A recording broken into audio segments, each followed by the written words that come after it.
I guess we could go over the news. What can we talk about? We could talk about the Epstein list. We could talk about how Jeffrey Epstein, he didn't do anything new because he's dead, but we did his videos apparently got like released on the internet. Yeah, I heard about that stuff. Yeah. Yeah, I don't know how I feel about that. Well, I'm sure they're like redacted or censored. I mean, because there's the files that they release out to the public, and they're not just gonna release child porn, maybe implicated child porn. Like you'll see Sure. like a redacted black box over it or some shit. But yeah, apparently someone came up with a hack because in the Epstein files, like when you go to the list where it's like publicly available, the database, a lot of them says, oh, the files just not, they don't exist or whatever, or the link is unavailable. Mm-hmm. And at the end where it says like formatted like .pdf, if you backspace and do .mp4, it reveals them as like actual video content, and all like it's just another wave of shit that's been coming out. I mean, most of it's just like stupid shit though. It's like him with some famous guy, and they're getting they're getting like a pedicure or cooking something. Yeah, because you don't always take pictures of the famous person doing the bad thing. I mean, it really seemed less like, you know, a collection of like incriminating, like damning evidence, and more like a collection of literally just his personal shit. Yeah, and scattered that's, here and that's there. what's gonna that's what's gonna be like. That's what you're gonna find in someone's personal stuff. Yeah. Unless he had just like the one, one server for all his bad things. Yeah, and that's the stuff we're gonna get to see, because people involved are either famous to where they're not. I don't know. They're already gone, like the Stephen Hawking stuff. Like, yeah, it's a load-bearing child molester. yeah, and you're gonna get a lot of front-loaded child molesting. Like if you get rid of certain people, that might mean like the end of our democracy or some shit. Which is fine. That's how it's got to be. That's how it's got to be. Right. Is tobacco in this? No. Excellent. Yeah, new dispensary right down the block opened up. So, What's it called? I think it's just called like dispensary. Clever. We could Google it. I like the Flowery. They're cool. They have different locations. I was actually in Florida with my grandfather, and he used to be a florist. Oh, it's QCD, Quality Oh, okay. Control Dispensary. That sounds good too. Yeah, I went in there. I mean, bought my weed. Yeah, my grandfather saw a place. It was called the Flowery. He's like, that's nice. I'm like, what do you think that place is? He was like, I don't know. They have flowers. I'm like, not that kind of flower. That's what they sell weed, Grandpa. Weed. He doesn't smoke? No. Yeah, our generation is going to be like the generation of old people where they're all potheads, like every single one. We're all going to be getting loaded. When I just went into the last time I went to the dispensary, there was a guy there. It's probably like 30 years old, 20, like in his early 60s, talking to me about weed. Then I got into my car and I noticed two really old people pulled up and they were going inside. I'm like, good for them. I mean, they're probably getting stoned off their mind. They got much else going on. They looked about 80 something. Oh, it's better than sitting around waiting for your grandkids to call. They're never going to call. Yeah, exactly. Just fucking get stoned. Watch some shit. Watch some movies. I don't call my grandmother, but primarily because Korean is not my first language and English is not her first language. And also, like, I don't know, she kind of like raised me definitely more than either my mother or my father did. So it's like, I don't know. I mean, I guess I should talk to her more. It's just my dad, it's like, and her keep getting into fights. And it's like, it's nothing to do with me. So True. Something to do with like family, money, and I don't know, some stupid shit, living situations and burdens. Like my grandma's like, I'm coming to America and I'm gonna stay with your sister because you wouldn't let me stay with you. It's like, just because I said no doesn't mean like you're just gonna like dump it all on my sister. That's fucked up. You can't do that. And she's like, well, it's already happening. Shit like that. You gotta dump it on somebody. And I'm like, I don't give a fuck about any of this. But then, like, considering everything, apparently I do feel bad because my grandma wants to come here to see a specific doctor because she's developing like Munchausen syndrome. Is that what they call it? Come again? Munchausen syndrome. I don't know what that is. Where you constantly think there's like you have all these health problems that. Oh, that sucks. Yeah. Also, like, she's alone. Like, I think maybe in Korea, so maybe that's making her a little batty. Who knows? I don't know. I don't know her deal. Where does she live in Korea? Close to Seoul. Okay. Yeah, I was wondering in or out of Seoul. Yeah, I would guess somewhat close, but not right there. Like, yeah, she's not a Busan type gal. For no, sure. no, she doesn't seem like it. Yeah, Since I last saw her. I know my Korean ladies. Yeah, I met a lady once or twice that is not. It's not her jam. Yeah, she likes the city stuff, and yeah, aside from like not talking to her, I guess it's like, but yeah, being old, your grandkids not giving a fuck about you anymore, shitting your pants all day, every day. Yeah, that one sounds rough. I don't know. That's why I smoke weed every day. Fuck it. If I smoked weed every day, I wouldn't give a fuck. Kind of like now, actually. Exactly. That's what I mean. It's good to see that older people can enjoy this. That's who really should be enjoying this. I think there should be more old. Actually, I don't know. Maybe not. I It don't just know. warms my heart every time I see an older person going in to get weed. I'm like, it's nice. I'm like, because before that, they were not being able to do it, or had nefarious purpose. But now it's like, hey, it's a store. I'll just go in the store. I'll get some weed. They're retired. They got shit to do. Yeah. Better than some kids.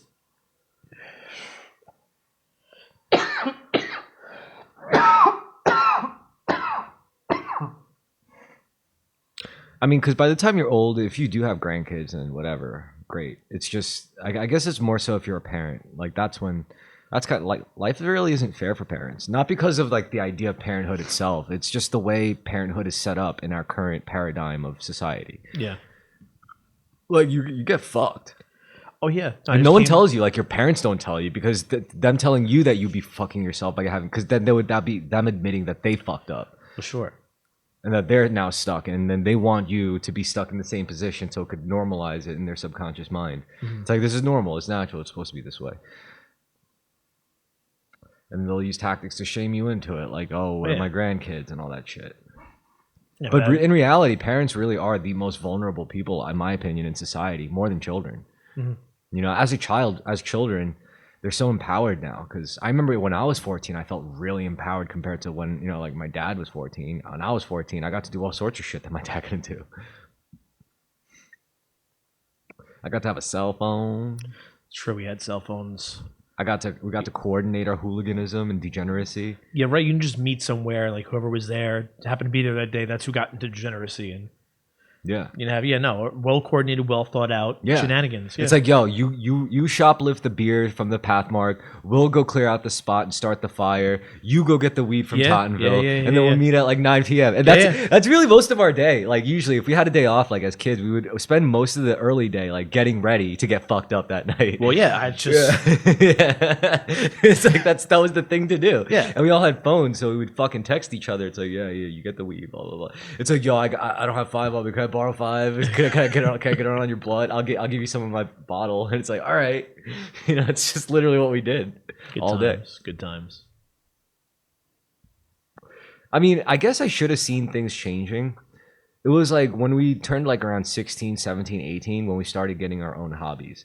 That's when I should have like recognized the big shift coming. Like when, like, you know, some of us got into like bicycles, and some of us got into like fucking banding more, you know, and some of us got into like, I don't know, just working, and some of us got more into like raving, you know, sucking strangers' dicks at music festivals on ecstasy. I did some of that too. Well, sans the sucking dick. Okay, maybe. I was like, I don't wait know. a second. As far as I remember, yeah. As far as I remember, I didn't suck any dicks. But yeah, that's all that matters. Yeah, but no, that's just people changing. Yeah. Just as they often do. But because that was like the crossover point, because we were still doing all the shit. It's just we were using our bikes to get booze, or we were like, you know, like one of us is, oh, my rave friend is going to get us the drugs, or so, you know, it's like suddenly it started like integrating more and pulling us away, and also in other ways like enhancing certain things.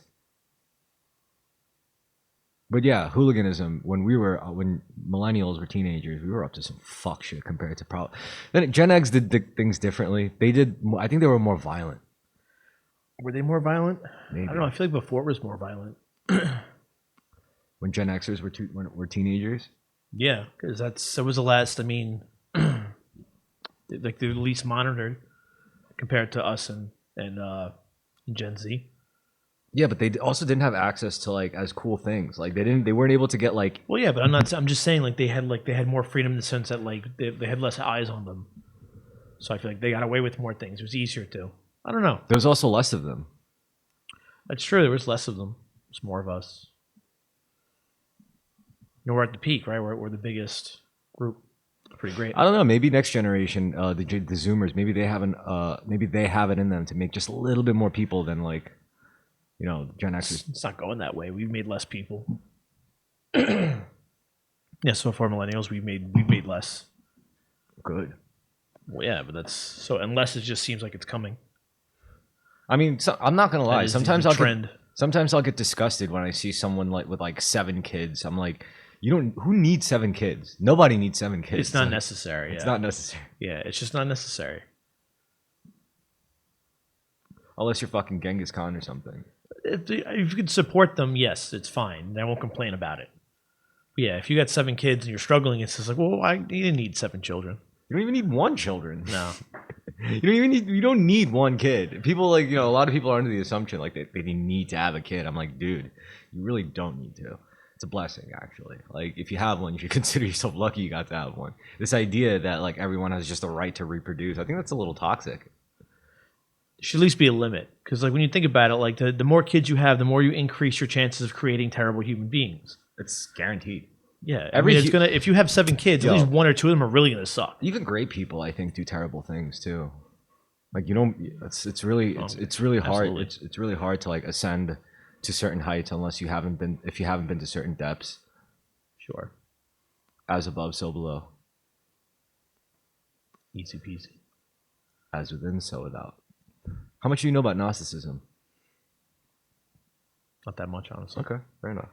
It's more fun that way, honestly. Like, I'd rather talk to someone who doesn't really know about like mysticism or the occult, Western or Eastern, because like, you know, for me going through it for the first time, like getting initiated was like honestly was the coolest fucking part.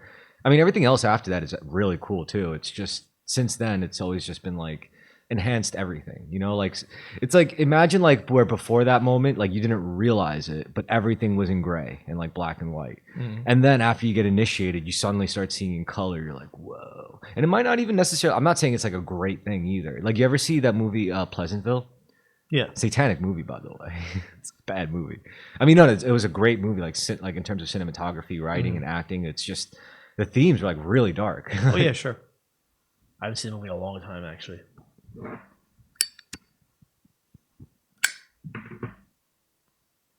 Yeah, it was about this picture perfect town. Well, actually, it was about these 2 kids. I think they came from like the 90s or whatever, and going through their modern times. Yeah. And the son was like super into the 50s, and he was obsessed with the show Pleasantville, how perfect it was back then. And then they get sucked into the show, blah blah blah. But then they're the ones that end up corrupting the people, like making them in color, like making the wife experience orgasms. Yeah, that's right. Yeah, like how everything turns in color. Yeah. So yeah, I mean, from the actual lens, it's like you came into this town that was doing fine without you, and then after you came along, you literally like fucked shit up for so many people. Yeah. I mean, I don't know, what's the real message? You're already broken. There's no. Well, the real message is it's worth it. It's worth to destroy picture perfect so women can have their orgasms and leave their husbands and shit like that. It's worth it. You know, it's great because that's the standard. That's liberty. It's like, really? It's actually not. You know what? About like moving forward and just like. See, all right. Good. It's like saying Black Panther was about like, you know, black excellence and like a depiction of like a neo forward thinking society that's like proto-Africanized culture, that, you know, like what the vision of that would look like. But that's not what the fucking movie was about. The movie was actually about a neoconservative monarch teaming up with a white CIA agent to destroy an allegory for the Black Lives Matter movement.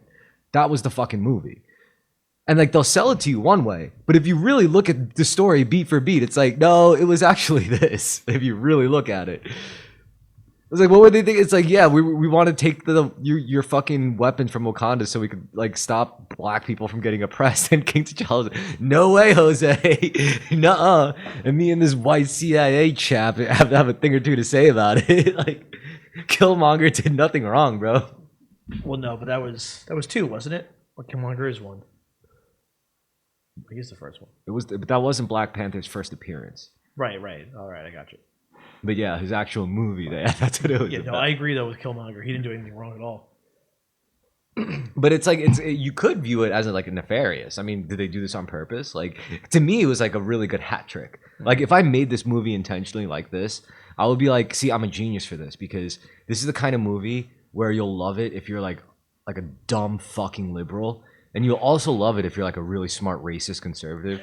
Like both people could watch this movie and be like, "This is fucking excellent." You know, like, Well, isn't that the most beautiful thing about the movies though? Is that you can take anything you want out of it. Anybody. yes and no. I mean, yes on a personal level, but no in the sense where like if you want to talk about it and not be alienated from other people just from like the way you talk about it, then yeah, you're gonna have to at least have like some shared consensus idea of what the movie was about. But the funny part is like the way I described it, like just now, it's like it's enough to like the common perspective is able to clearly grasp it, but it's enough to violate like the common story that we're told that it's about. It's like it's not about that actually. Like you know, if I told that to a little black kid or something who's like literate enough to understand what I'm saying, he'd be like, "No, no, that's not what the movie's about." I'm like, "Really, really, kid? Think about it. Remember the movie? We both saw the same movie." You know. And then I would say this, like, "Why do you think they would make it that way?" Why else would they do that? It's like, oh, is it because they want to subtly make Black Lives Matter look like the bad guys? Yes. Like, yes. They're getting in the way of the neo proto futurist Afrocentric Wakanda, right? They're making them look bad.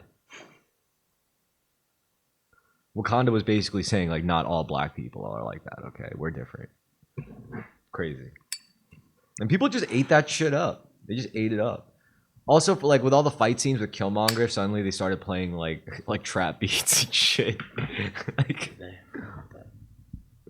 see, and it's not. I'm not saying this is like black culture's fault. This is clearly like Disney Marvel type fuck shit going on, or MCU or whatever. Like they did that on purpose. I know it. It's also like you see shit like that too, like in like with Ubisoft in the new Samurai game with the Black Samurai guy. Oh, really? Yeah, so it's I think they I don't know if they changed it, but like when the black guy samurai gets into like battles, like they start playing like Afrocentric trap beats with like Japanese music. It's they don't do that for the other character, you know. So it's just it. I mean, that's fucked up. It's like it's pretty funny, but it's like it's bad. Every time the black guy fights, drop the rap beat in like feudal Japan. It's like, whoa, dude, shouldn't do that, man.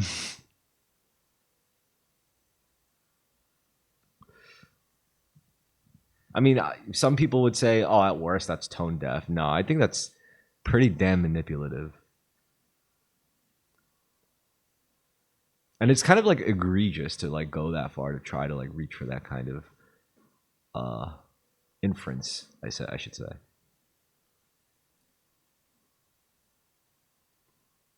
I don't know. It's whatever. Why you don't really like talking about black culture? Well, no, I'm not going to talk about things I don't know about. What? What do you mean? You never saw those movies or saw Well, I or did, saw but I those didn't movies? see those movies. I Yeah. didn't think that far ahead of it. I've only seen them once. Oh, I do see. agree, like I said, I agree about Killmonger. He didn't do anything wrong at all. No, I mean, Yeah. but you see shit like this all the time where it's like they'll give you one narrative on its face and they'll use spectacle. You know, it's like that's just one example, like Yeah. you know the Black Panther, but there's plenty of other movies like that where it's like, yeah, we're told it's about this, but it's actually like suggesting this. No, there's always hidden meanings in movies Yeah, and newsreels. and newsreels. Mm-hmm. What do you mean by that with newsreels? I mean, well, as like as working guys, there's really no reason for us to really pay that much attention to the news, except other past like entertainment media. Because as working guys, we work, then we get off work, and then we go and get entertained. That's how it goes.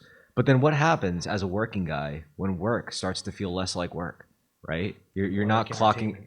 You're not No. clocking into the office. You're not like at the construction site. You're still in your apartment, just in front of your computers. That's all you have to do. I mean, if you don't go out besides that, yeah, it's a problem. But it's like the way I see it. I sit at my office and then I do my work and then I leave. I go to sword class. I go get drunk with my friends at the bar. I go have dinner with some white woman. I don't know. It's a good time. My God, What? living the dream. Right? Nah, I mean, I always try to like build towards things. It's just, I guess, like when someone's like really asking me like how like how you been, like what's new, it'll seem like I don't really have much to say. But I think it's like what in the midst of the conversation, it's like we talk about like certain things, and it's like then I start relating, I guess, more consciously what I've been up to. It's like, or sometimes they'll ask, "Hey, you still doing that karate samurai sword shit?" I'm like, "Yep." How you been, man? This is the guy I told you about. Yeah, yeah, yeah. Samurai guy. This is the ninja. He's the He's real life ninja guy. I ninja. told Yeah. you. Yeah. Yeah, and it's fine. And I guess I just don't like talking. I feel like I'll jinx it if I talk about something that I'm like currently working towards. Maybe you'd rather like have it done before say like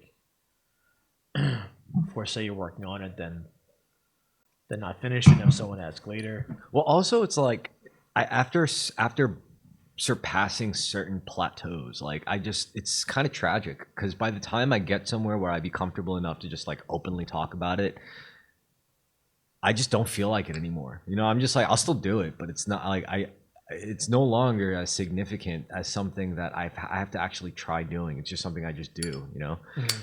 Like a good example is music, specifically like electronic dance music, like production wise. And I've been at it for like 17 years, and now with just a little bit of assistance from like AI tools or agentic models or large language models and prompting tools and shit like that, like with just that, like I already know now, like I got it. Like if I wanted to, I'm already working on it. Like this is what I'm saying. Like I guess it's not done yet, so what's the point of talking about it? But yeah, I'm working on like a banging ass all original DJ set. Now, before these tools arrived, you know how long it would take a DJ to like put together like a whole hour, 2 hour, maybe 3 hour set of just all their own original music. You've seen the process. Like it's a lot. It was like a fucking Yeah, sure. grind to put the shit down, spend hours like tweaking this knob and this gets fucked up and you click over and then you realize you're wasting so much fucking time. And it takes you like months just to finish a song. That's what I'm talking about. Like now, that's a thing of the past for anybody now. Mm-hmm. But since I've already been through that, and just like with just a little bit of this assistance from these types of tools, it's a no-brainer for me. But then now that I could do it, I mean, it's still novel enough where it's like a complete novice who's never opened up Ableton or FL Studio or Cubase or Reason, like a person who's never opened that shit up, trying to just use the language models to like make songs, it probably won't work out for them as well as they think it would 9 times out of 10. I could make it sound slamming. Because I also know the extra steps in terms of like what actually goes into the processing chains of a mastering chain, a mixing chain, or a mastering bus. I know how to bus things, side chain shit. So there's that, and which I could like do, alongside with what the robots give me. But then now it's like I'm just gonna fucking do it. I'm just gonna make the whole set, and I'm just gonna stream it first. Maybe use that as a demo, a streamlining demo, and but it's like it's kind of tragic at the same time because by the time I've gotten to this point, there's so many other things I'm working on now. Like so much other shit that I need to get done. There's martial arts. There's like there's actually building like infrastructure for my autonomous AI agents that live in my computers. Also, and there's also automating my day job, so it makes all the other shit I just mentioned earlier easier.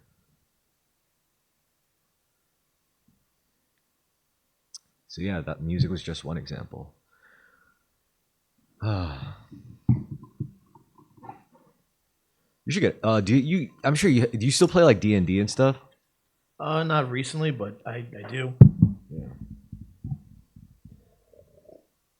You should get a bicycle and start bicycling. It's about to be the season too. I'll bicycle with you. I don't know. We'll have to see about that. Why, you too lazy? Too lazy. Number one. Number two. I don't know what's happening next month or two. But it's a possibility. Something I think about. Yeah. Yeah. That's right. That bike would be nice. I've ridden a bike in a while. Oh yeah. How long have you been trying to get the garbage man job? Took the test 3 years ago. Yeah, so I took the test 3 years ago. And then you just wait, or you take the Yeah, test. you just wait. You take the test every 5 years or something. Well, you could take it when they release it again, yeah. Mm. But like, there's no like specific amount of time. You ever consider leaving New York City, living elsewhere? Maybe eventually. I do like New York. I don't really want to leave. Yeah. And I think just like working here for 20 years, then that would give me enough base pay to be able to move somewhere else if I wanted to. Because no matter where that would be, it would have been cheaper than where I was just living. Yeah. So no, it's almost like signing like a. I feel like it's agreeing that like I think New York City will be here in another 20 years, and it'll live up to all these things it's promising me. I think the thing that's most tangible immediately that I could take out of New York City probably is like the street cred. Well, it's either street cred, and then literally they pay you get free health insurance like for life after like 20 years. So there is health insurance, not free, but yeah, it's always through them. You always have it. Then you get paid like a pension until forever. Places don't do that anymore, like in the private sector. Yeah. I guess that's good enough. If I mean, it's to me that sounds like a very risk averse path. Yeah, but you know what? I'm still gonna be alive though when I'm like 50 something. So it's like, well, this gives me like, I'm still gonna have to do something with my life later. So like, I'll have like a whole bunch of like, it'll be like having free time all over again. So it's almost like I think of it a way as like I'm agreeing to work now. Yeah, but it's almost like you already know what you're going to be doing when you're 52, like already. No, I don't. You don't? No, I know I'll be not working anymore. Yeah, So you'll be running a building or two, like a couple of properties probably. No, what's No? like that? Nah. You're not into the idea of owning property and managing it and being and having it as a burden your whole life, like a shadow that just follows you everywhere you go that you can never ever run from. I mean, it doesn't sound that bad, but no, it's probably not what's gonna happen. No. No. But if I'm still like working at 50, I hope I own a laundromat in the ghetto. Not too ghetto, just ghetto enough to turn a good profit. You make good money running a laundromat. Yeah, Yeah. that's why. Yeah. No, that's good money. I don't see anything wrong with that. Yeah, it's Smart business. Cash. Also. That's great. What else is cash anymore? Dude, poor people are a fantastic source of revenue. Always.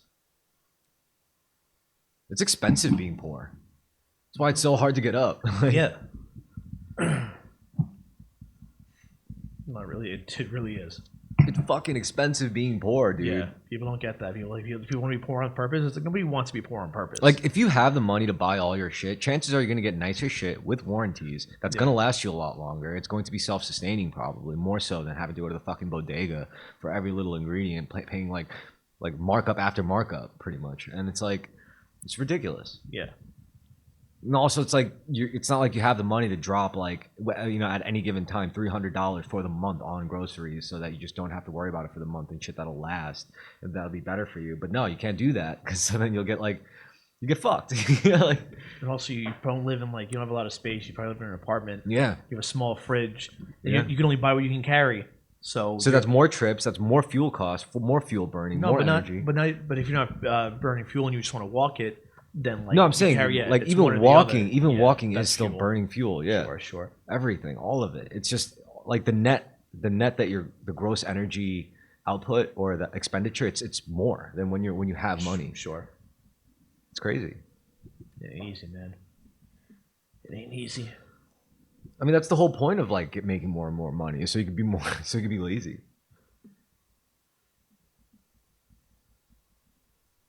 Yeah, so that's what I don't get when people are just like, oh, they want to be poor. It's like, no, you just become poor and that's it. You can't get out of it because it's too expensive.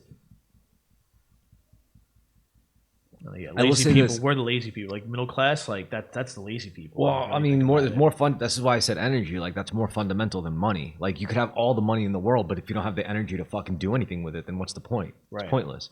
Whereas if you have no money and you have a lot of energy, at least you have energy to make money.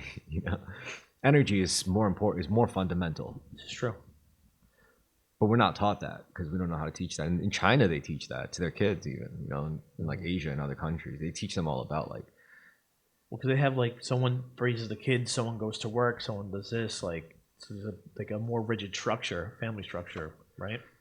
Yeah.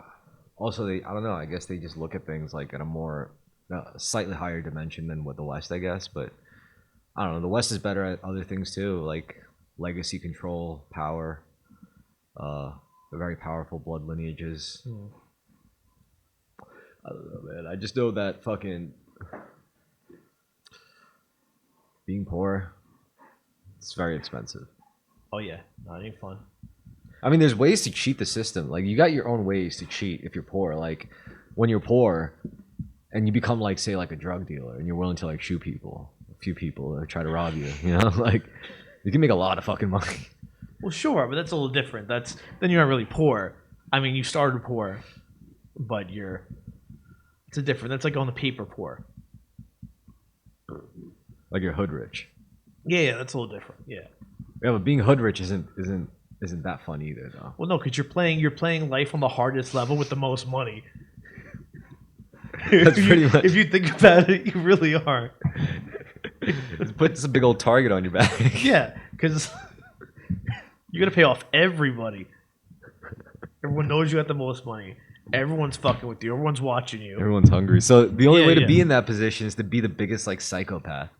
Yeah. So like, so you're playing the hardest level of life, just with the most resources, the most money.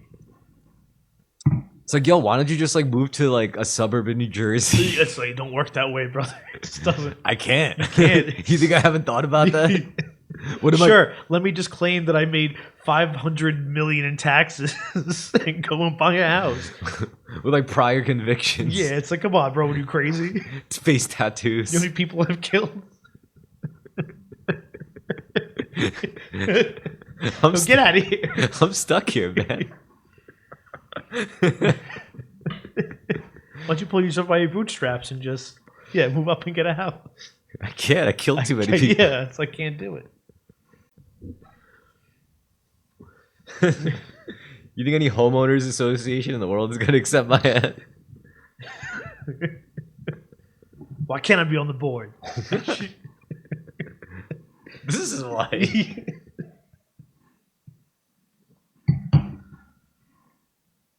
I mean, that is probably like very hardcore. That makes some demons out of people. Like, to start like really poor and then get like really rich, but from like killing people and selling them drugs and pimping women. Like, Yeah, it doesn't sound like very soul. good for the soul, right? Yeah, no, that is not food for the soul. Like you pay a price. I mean, yeah, you have to. Dance with the devil. All right, I'm gonna use the bathroom real quick. All right, now we have broken the ice sufficiently. We move on to part 2 of the podcast. This is where we talk about theories, philosophy, and ideas. What is an idea? Idea. Something that makes your brain hurt, but a good hurt. Not always. Sometimes it is a bad hurt. I'm kidding. All hurts are bad. All goods are bad. Hurt.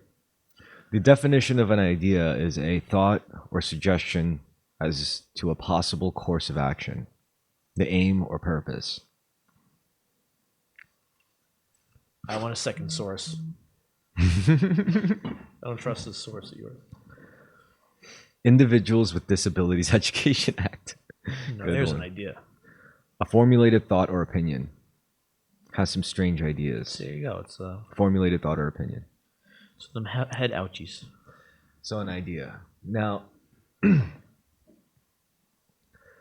ideas are like seeds, right? Before things get manifested into reality.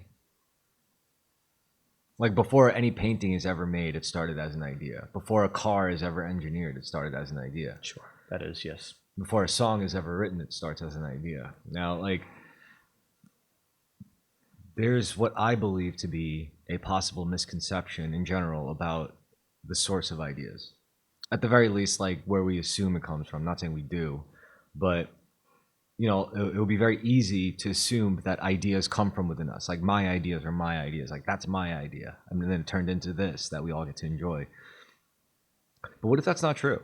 Like, what if the ideas we quote unquote come up with aren't actually from us? Like, what if that we don't generate them? What if ideas are actually all around us?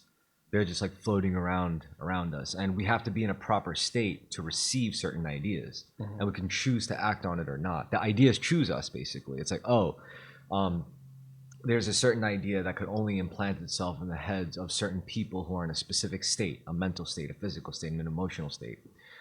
And then the idea says, "Oh, look, Chris is in the perfect frequency for that, so I'll go and I'll sprout in his brain." And then Chris can choose to act on this idea or not. An example of this would be like I think it was Prince or some pop star. He was like, I think it was like he was out partying and he's like, "Yo, I gotta go to the studio right now. I just came up with a great idea." And he's like, "Come on, man, we were partying right now." He's like, "No, you don't understand. I gotta do this right now. Otherwise, the idea is someone else is gonna steal the idea." And I think he kind of understood it, that ideas are like when you're an artist, especially, like you're kind of trying to get inspired isn't trying to formulate something from within you. It's just trying to like let it come to you, like fishing. It's like Rick Rubin take two right there. You know Rick Rubin? Yeah. Yeah. That's like his kind of shit. That's what he would say. I agree with him 100%. He's a cool dude, Rick Rubin. Weird dude. Yeah, so what's your take on that, what I just said? About ideas being like sowing the seeds of something that the creation, like No, about like where ideas come from, where our ideas come from.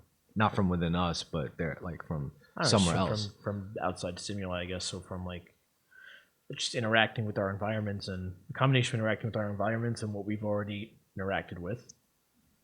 I mean, like, what do you mean? No, ideas themselves, not like what we interact, like ideas, like what an idea is, a formulated thought or opinion. Like where did that formulated thought or opinion come from? I don't think it comes from within you. I think it's a combination of like, well, no, it comes from how you've interpreted things that you've already seen or experienced. Yeah, but that doesn't necessarily lead to an idea, right? Like you don't necessarily have that's to where ideas would come from. Saying that it's not like so then what would lead to an idea is what you're saying? Like what? No, I'm exactly what I'm saying. All right, like a good example, like let's say you're not even like an inventor, but then like you're just living your life, you're a regular ass Joe Schmo, and then you see a problem. You're like, yo, the way these people are like making their peanut butter and jelly sandwiches is just stupid. Like I could think of I have an idea for a crazy invention that's just going to make this process so much easier. He's not like an inventor or anything. He's not an expert on fucking peanut butter and jelly. He doesn't think about it to himself every day. How can I make peanut butter and jelly sandwiches easier to make with an invention? He doesn't think that every day. And yet, that one freak moment where he just witnessed it and he just saw it in the right way and he was just in the right mood, the right state of mind, the right physical state, got enough sleep or not enough sleep, whatever the case. He was just in the perfect state to witness that, to be there, for the idea to just suddenly come to him. It just came to me, right? Right. Okay. Yeah, but that's because of a very specific set of circumstances. But that's more common. That's more common. Chances are, like 9 times out of 10, I really think that's what leads to actual art and like cultural developments and inventions and discoveries. Well, because all those things you would say are innovations, right? To innovate would mean to. Not necessarily. Sometimes it could be like people could be stuck on like trying to interpret some lost ancient thing, like some ancient piece of artwork, and like what they could possibly mean or how it connects in context to something here. So they could just, and that again, like it's same example of like, oh, it just came to me. I finally get it. Like I wasn't thinking about it. I was just sitting at a cafe eating my fucking spaghetti, trying to take my mind off of work, and then I see this baby crying, and then I see their mother and with the brooch the mother was wearing, and then it just suddenly came to me. It's like, yeah. It's not like they were working on the problem when the idea came to them. It just fucking came to them. That's what I'm saying. I think ideas really do. Maybe not like ghosts or spirits. Maybe it's something more like, like particles, like photons and electrons move in a specific pattern. Well, there's things that have to happen, in a particular manner for everything to come together for that to. Yeah, sure. Like positive, like a certain charge has to be of a certain polarity to attract the other polarity. Sure. Yeah. The state you're in will affect like what ideas will come to you for you to even act on in the first place. Now the question is, how much control do you have over your state to attract certain kinds of ideas as opposed to others? Well, that's a good question. I don't know. I think you can fundamentally control it. What an is extent, yeah. yeah, what does controlling your state really mean? Turning knobs? Like we don't come with knobs that we just turn, like Well, like dials. There's the one. But There's- no. yeah. So it's like I guess it's really just about like altering how your mind, body, and soul communicate with each other. Like the relationship between those three, the trifecta. And I mean, and the way you present those, I would say. It's not even about presentation. It's just those are the three aspects of your being that you have to exist as. You have to exist as your body, you have to exist as your mind, and you have to exist as your soul. But then once you recognize those three, then you can actually begin to, because a lot of, like, I think 9 times, like, I keep saying that phrase, but most people, I believe, like their mind is at war with their body, or their mind is at war with their soul, or their body is at war with their emotions, or Yeah. some shit. Like, We've talked about this before, yeah. so yeah, I That's- think that's where a lot of maladies come into play, like addiction and depression. Sure. and- yeah, Yeah, it's a breakdown of communication between. the three parts of you. Sure. Yeah. Because they don't teach us this shit in school, not even in college or grad school or undergrad No. school. Not Teach you Roman numerals. or not even in AP classes. They don't, because Western academia is not equipped to teach this kind of stuff. Or maybe they are, and it's just being repressed for some reason, for some nefarious dark reason. Keep people disharmonized, unable to take in good ideas, and only primed to take in bad ideas. Well, some are trained to do one, some are trained for the other. Keeps the flow of ideas nice and even. Yeah. Like all I have to do is just like normalize music that's just gonna make you feel horny and upset at the same time, and then everyone's just gonna question why they hate themselves so much, like Stuff. is it? I think the music rocks. Like, see, that's the one thing I always joke that's the one thing Satan to me got right. Like the music. Like, I could say like it's fucked up the shit he did and the mess he got us into and how he tricked us into royally fucking ourselves time and time again. But goddamn, does he have good taste in music? Driving back and forth like in Missouri the past few nights, like especially at night, like I've been blasting folk and like While doing and shit you're not Western, supposed to be doing, like driving drunk. Driving down the road, I'm like, this is God's country. I'm like, this is what I was wrong about. I'm like, Yeah. I see it, I get it. Yeah. So yes, the devil has some good taste in music, but I think like that Yeah, you also do. comes with the cost. And the cost is like it's like teenage girls prostituting themselves and like dudes killing themselves and shit like that. That's the cost of this banging ass music. Can I say? You think it's worth it? Oh, I mean, I had a good time. I don't know. That was a fun. See, when like my cousin was like, "You don't have to drive all the way back. It's like an hour." I'm like, "No, you don't get it." I'm like, "It's nice. it's nice." I'm like, "It's good. It works." I'm like, I don't mind driving as long as I don't have to like hit stop and like hit traffic. Like as long as there's no traffic, like, I will drive. Yeah, me too. Yeah, Like because then driving is just not driving too fast and staying in the lanes, which is very easy. especially when everything's very straight. Yeah. Ooh, but was it dark? Oh man. Yeah, you could have hit an animal. No, like it's actually I was asking about that. He's like, no, there's no unless you saw a sign and there's no signs here. Like it's a highway. It wasn't a country road, mostly. So it's like elevated slightly, so there'd be Yeah, there's more Yeah. animals in our neck of the woods in the streets, honestly. like where they are. There's just not there's not animals walking around. Faux show. So I mean, I haven't seen one animal except the ones I've eaten. Oh man, that Kansas City barbecue. Let me tell you, that's good stuff. What do they eat? Brisket, ribs, but it's just like their barbecue sauce. And that's what they're known for, Kansas City Barbecue? barbecue. Not like Texas? No, they say theirs is better. Texas is better? No, Kansas City is. Of course, every city's going to say theirs is better. Yeah, but I mean, It's like saying, New York, our pizza's better. well, I mean, that's just a fact of life. I mean, is You don't it? have to- yes, it is. Have Moving you ever, on. Have you ever? Moving on. So it's not even up for debate? It's not. It just isn't. You can like other pizza. It's fine. I mean, yeah, how about that Boston pizza? Actually, when I had a layover in Boston, this lady from Boston would tell me, she said, "Well, you got time? You should go down there and go to like Coppers or whatever. I don't know, Coppin's, whatever like their pizza place is called. She gets really good." It's better than New York. That's not what she said. What if she did say that? I would be like, well, I'm not going. I'd be like, well, of course not. Like, forget it. What if she was right? Should have been right. I didn't have a chance to go. I would have gone. I'm not like that. Well, to be fair, to their pizzerias, every time I've had like the best Philly cheesesteaks in Philly. Well, this isn't Boston. This is Philly. Actually, this is completely unrelated. But yeah, Philadelphia. The best Philadelphia cheesesteaks that I've ever had were always at a pizzeria. Yeah. Yeah, like In Philly? what? In Philly? Yeah, in the city. I used to go to Philly like every other weekend to like sleep with this girl and party with my friends, like internet friends. It was fun.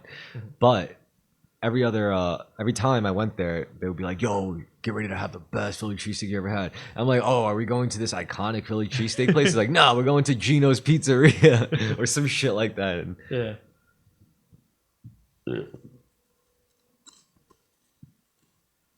yeah, Well, it just makes sense that even like any spot would be good. yeah, I would consider Philly mostly like a college town, as far as I could tell. It's just Yeah. I couldn't possibly imagine like the appeal otherwise. Like nothing there. Yeah, no, I'm not a fan. Well, I guess that's unfair considering like any city compared to New York, right? It's true. And I mean it in a mean way. It's just what it is. Just how it be. The greatest of the colonial states. No, my little cousin was like, he's like, maybe I can move to New York one day. I'm like, nah, kid, you don't want to do that. And he's like, why not? I'm like, don't worry about it. You don't want to. I'm like, you could visit. I'm like, but don't move there. Why? I'm like, we don't need you. I was basically implying, I'm like, don't move here. So as a rule, We we don't need anyone else. We don't need anyone else from the country moving in here. Why? Hmm? Why? I was being facetious. Oh. Yeah. You think they would make this? You think more country folk moving to New York would make it better or worse? Well, I don't know. Depends what you think better or worse is. I think New York's never going to get better in the sense that, like, there'll be, I don't know, what would be better? If there were less debt, that won't happen. Less corruption, that won't happen. Country folk are just as corrupt. I don't know. The only thing that would give like just cause, not just cause, just reasonable cause for like country folk to move here is if it was because of culture, like a cultural trend. You know, like let's say I'm not saying like this is going to happen, but as a freak theory or a prediction, let's say like the new hipster culture is Western. Even New Yorkers love country. They think it's the greatest thing. Everyone loves country. Florida, they love country. You know, California now, it's all about country. Country. Even New York City got the country bug. So, Yeah, I know. if that happened, then yeah, I think like more people from the country would be inclined to move to New York City. You know, they would be like, Nah, they hate New York City. not if it gets country hipsterized. You know. And you know how many fucking people love the idea of getting away from their fucking backwater towns to live in like a cool, sexy, gay place like New York City? It's true. I know they think that, and that's what happens. They do, but they turn into whatever a New Yorker Cokeheads. is now. Yeah, there you go. They're just Cokeheads. not. Yeah, they're just not. They're not country people. The only ones who anymore. could afford to do that are the ones who could pretty much afford to go to college here, and that's their in. It's college. They tell their mom and dad, it's like, Mom, Dad, I'm going to college to New Going York. to New York City, going to college, New York City, I'm going to NYU. I'm going to fucking going out Columbia. there, NYU. They get turned the fuck out because they can't handle it. It's a different kind of like fuck up. Oh yeah, yeah. You know, like over there, like you would experience nihilism. Over here, it's like psychopaths every single day. You know. Yeah. Good times. Yeah. That's why who wants to leave that? This is the dispensary weed, QDP weed. It's not bad. Do they check your ID before you walk in? They checked my ID right before I bought the shit. Okay. I happily gave it to them. I was like, Did you, motherfucker, I'm 34 years old. What's it say? Did you make like an account with them, like give them a number or something like that, and they give you a rewards account? Nope. Oh, interesting. Okay. I was just like, that's your ATM? I'm going to pull out $100 and you're going to give me 4 eighths. It's a half an ounce. And they were like looking at me like, yes, I can do math. Because there's this place I've gone to where when you walk in, there's a guy who scans your ID first, then you walk in. Then you order. You go to a kiosk, you order, and then it comes out. or there's someone there to talk to you if you want. Then there's another place I've been to where like I walked in, there was a couple kids playing with like this little indoor basketball hoop they had inside, like little kids. I was like, okay. No one checks your ID until I guess you buy it. That's the fun part about weed. Like, if you could be an adult smoking weed, and then you won't be any more predatory by being a pothead and playing like doing children's stuff. You know, Well, yeah, that's what I'm just saying. I'm like, that's probably not what it was there for, but like, what is it there for? Except it's for fun. It's Yeah, there to yeah. play with. That's what potheads would have done. yeah, That's what yeah. children would So have it's done. just like, no, I could. I'm like, you know what? That's not. Like, this is fine, I guess. I'm like, but it's just I've been to one place where you can't walk in without being your ID being scanned. This one, like, I mean, obviously the mom was there. Ooh. I mean, that was at one point like. Do you remember the kiddie age of innovative tech when it was still fun and innocent? When you went to like a Silicon Valley firm or whatever, or a company, and it wasn't like a professional company like Microsoft or something stuffy. It's like, no, working for us, we have like lattes and meditation in the Yeah. afternoons and Bunch of nerds, yeah. yeah. We got like arcade cabinets in the fucking hallways and shit. These people need fun. Mm-hmm. And then that all got like really culty and like hyper like weird and like insane. Yeah. Then it created these places like WeWork. Remember Sam Bankman-Fried? Yes. Yeah. Yeah. And his weird like sexual corporate cult. Yeah. Yeah. It was strange. Wasn't that strange to me? Well, it's not strange Because like I think of like a lot of like teenage friend groups where it's like, you know, it's not explicitly stated, but like say like everyone's fucked each other, you know, like shit like that. But for them, it's like they were super serious and nerdy and autistic about it, and rich, and young, like in their like early 20s. Yeah. So yeah, of course they're gonna get fucking weird about it.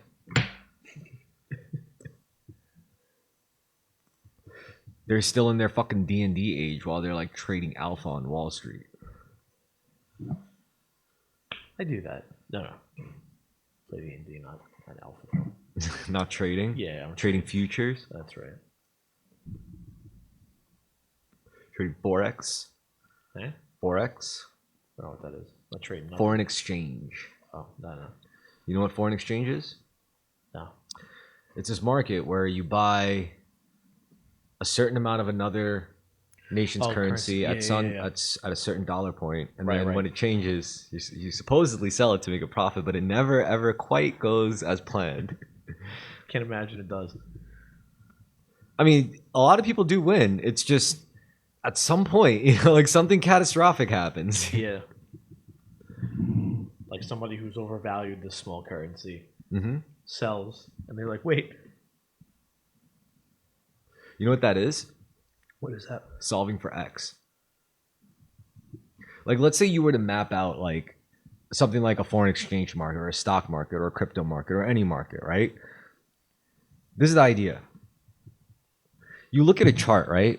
And you see a pattern. You see many patterns. It's like, because hindsight is fucking 2020. Like, of course that was going to go up at that time. And of course we just follow the patterns.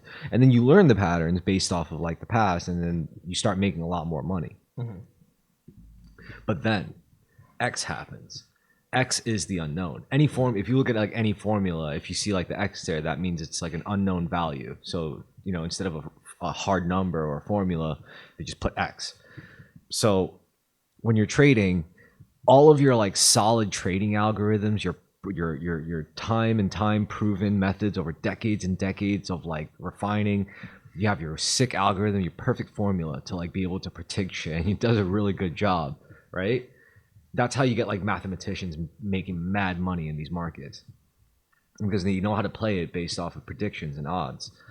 So they do that, but then it's never perfect because there's always X. Like no matter how perfectly you mapped out the patterns from like observing like every second of like any movement from any given asset, you could be like really good at it, but you're never going to get it perfect. You're never going to be able to like get 100% zero latency like accuracy on like where it's going to go and to be able to profit off of it 100 times, 100% and or 100 times over. It's just what eventually happens is like, all right, let's say you say like you start very basic just by looking at a stock or a currency or whatever. And X is where it's going to go. Like, we don't know where it's going to go. It could either go up or down. So you create a little formula. You say, well, if it signals this much change, if X equals, say, $1 more, then we could assume there's, it's going to change the odds of it going up. If X is $1 less than what it is now, then we could assume, so all we have to do is just apply both these formulas. If this, then that, or if this, then that. Right. So they just let that rock. Okay. So then you could add another formula on top of that. It's like, all right, so let's say we got that, next instance down. Then we could say, so then how do we make it 100% accurate there? Well, because if it does go up, and let's say like it did go up $1, and our formula says it's more likely to go up that way, and we bet that way, and yet it still goes down, that could happen too. So now you have another X you solve for. So basically creating these predictive trading algorithms is all about like nesting in, like solving for X like over and over and over and over again until you get it like so many fucking exponent, and we're talking many layers. Like, you ever look at like physicists trying to map out reality with formula? This is what they're doing essentially. Like, you're trying to apply like recursive calculus, just constantly mapping out rate of change and trying to map out every unknown as best as you can, just by using your pure inference ability of being able to nest formula within formula within formula, just to try to solve for X many, many times over so you can predict the next move so accurately. And that's really what it's about. That's what these trading algorithms are about. That's what these predictive trading algorithms, that's what these predictive trading algorithms are about. And I don't know, it's crazy to think about. And like, now it's different because you have technology. Back then, like, it took a lot of brain power, a lot of like cultivation of inserting methodology and theory, even not even like hard sciences at some point. At some point, it's like you get so good at memorizing and nesting formulas in your brain. It's like, well, I'm at the point where it's humanly, physically impossible to like store every formula in detail. It's like, oh, well, now you have to use like some kind of advanced heuristic framework geometry or some shit, where if you look at it, it's do you ever see the thing where it's like something like where it's like collapsing in, but as it collapses, like it repeats on the outer, which collapses and then it repeats? You ever see that before? No, I'm not sure. I'll show you. Once you see it, like this is why the visual representations are very important. I love visual aids. Yeah. Heuristic framework geometry.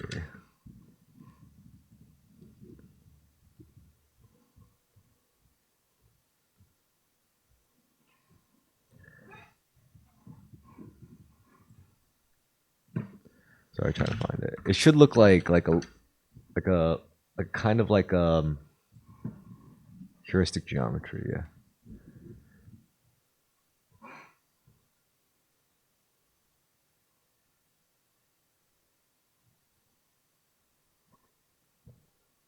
I don't know how to describe it.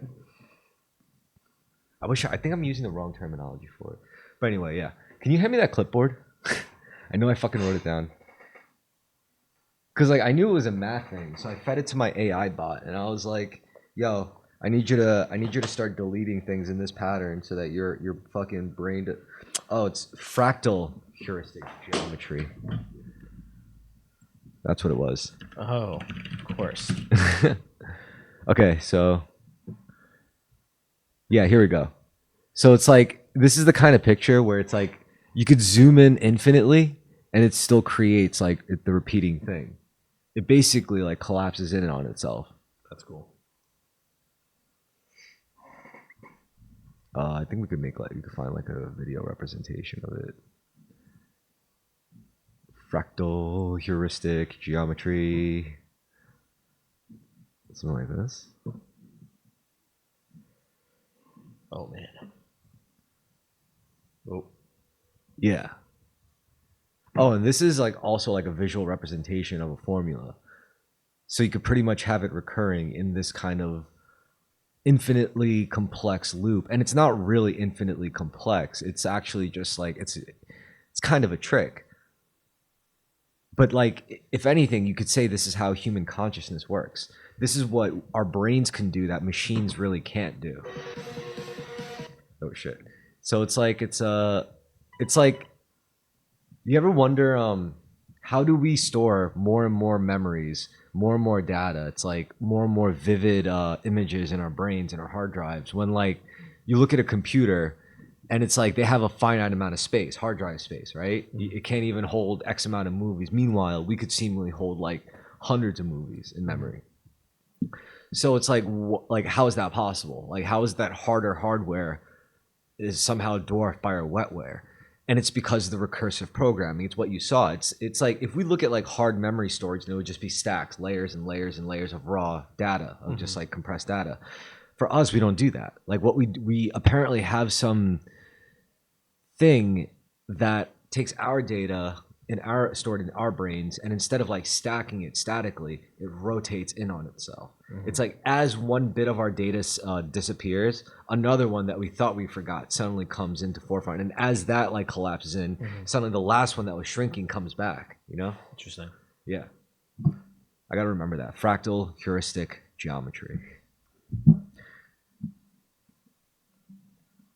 I mean, now this stuff matters because like we're training robots, you know, to like remember. We're training robots how to think. So it's like suddenly these like theories, especially if they're formulaic, you could apply this to like how a robot parses through its own shit with Python code, because Python is like very much so math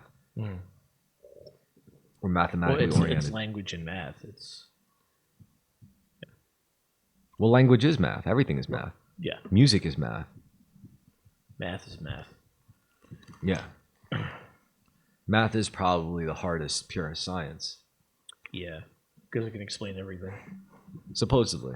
Supposedly. It's either it could explain everything or we're just using math to explain everything, you know? Right, that could To be try to explain everything. Because maybe Sure. something exists more fundamentally than math. Or maybe we just have an incomplete picture of math. I don't know. I mean, probably have an incomplete picture of math. Math What? could just be scratching on the surface of something. Yeah. It's simple mathematics. So they say. Yeah. It's most F. I know, yeah. No, I was agreeing with you. I know. No, I meant the rapper. Stop it. God damn it. Ugh. What, you stoned? Me? Yeah, just a little bit. You getting hit with the fractal heuristic geometry? That's the I just forget what it's called. You've been sipping on that fractal heuristic geometry juice? That's one or the other. Yeah. Do you believe in an afterlife?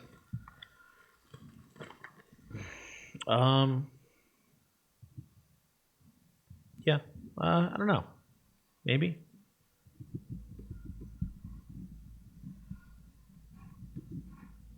I don't think so. Probably not. No? Maybe, maybe not. Probably not. Be nice if it was though. Be cool. What about reincarnation?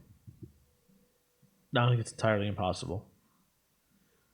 Either matter can be, or either this can all be destroyed or it can't be. So if it can't be, it has to come back as something else. It doesn't necessarily mean like I think the physical gets physical matter will be reincarnated into like this realm, but it'll be something else will come of it. Well, mathematically, like something like DNA could have a lot of combinations, you know, when manifested as a human being, but there's only so many combinations before over a not long enough timeline they do repeat. So there is that kind of like physical reincarnation that probably does happen. I mean, it probably happens at a rate where no one alive is ever going to realize it, but it could happen. It could. I think Like completely unrelated. Like they could be like millions of years apart. Like let's say from the year 2000, humanity managed to survive for another 2 million years, and you have humans populating Mars for generations and generations. You have humans populating other solar systems for generations and generations, right? Who's to say that you as you are exactly the way you think, the way you are, physically, possible. you just repeat. Except you're in the year something living in like Alpha Centauri Earth colony number 600,000 something, I just watched an Alfred Hitchcock short from like the '60s, where this bartender calls in Steve McQueen, and he's like, yeah, he's like, I thought you'd want to know about this. There's this guy at the end of the bar, says he's a Martian, even though he looks like a human, everything like that. He says 1 minute he was on Mars, now he's here. He's like, I told him I got a buddy that I think you'd want to talk to. He's like, so I called you down here. He's like, you tell him I was a reporter or anything? And he was like, no. And he's like, okay. So Steve McQueen goes over to him, they talk, and the guy's like, yeah, like he just tells him that like I'm not who I look like. I'm from Mars. But I have the memories of my life and this human being's life. I have his stuff. I was in prison in this facility. One day the guards just aren't there. I get out. I walk around. Everybody's gone. There's these big machines. With this button, I press this button. All of a sudden, boom! I'm here. So the guy's like, "Bro," he's like, "You're out of your mind." he's like, if I were you, he's like, I'd call your wife and go home. The guy's, no, I can't go home. He's like, fine. Call your wife. Just give her a nice little story, and then we'll go and talk somewhere else to another bar. He goes and does that. Talks to his wife. Tells her everything's okay, not to worry.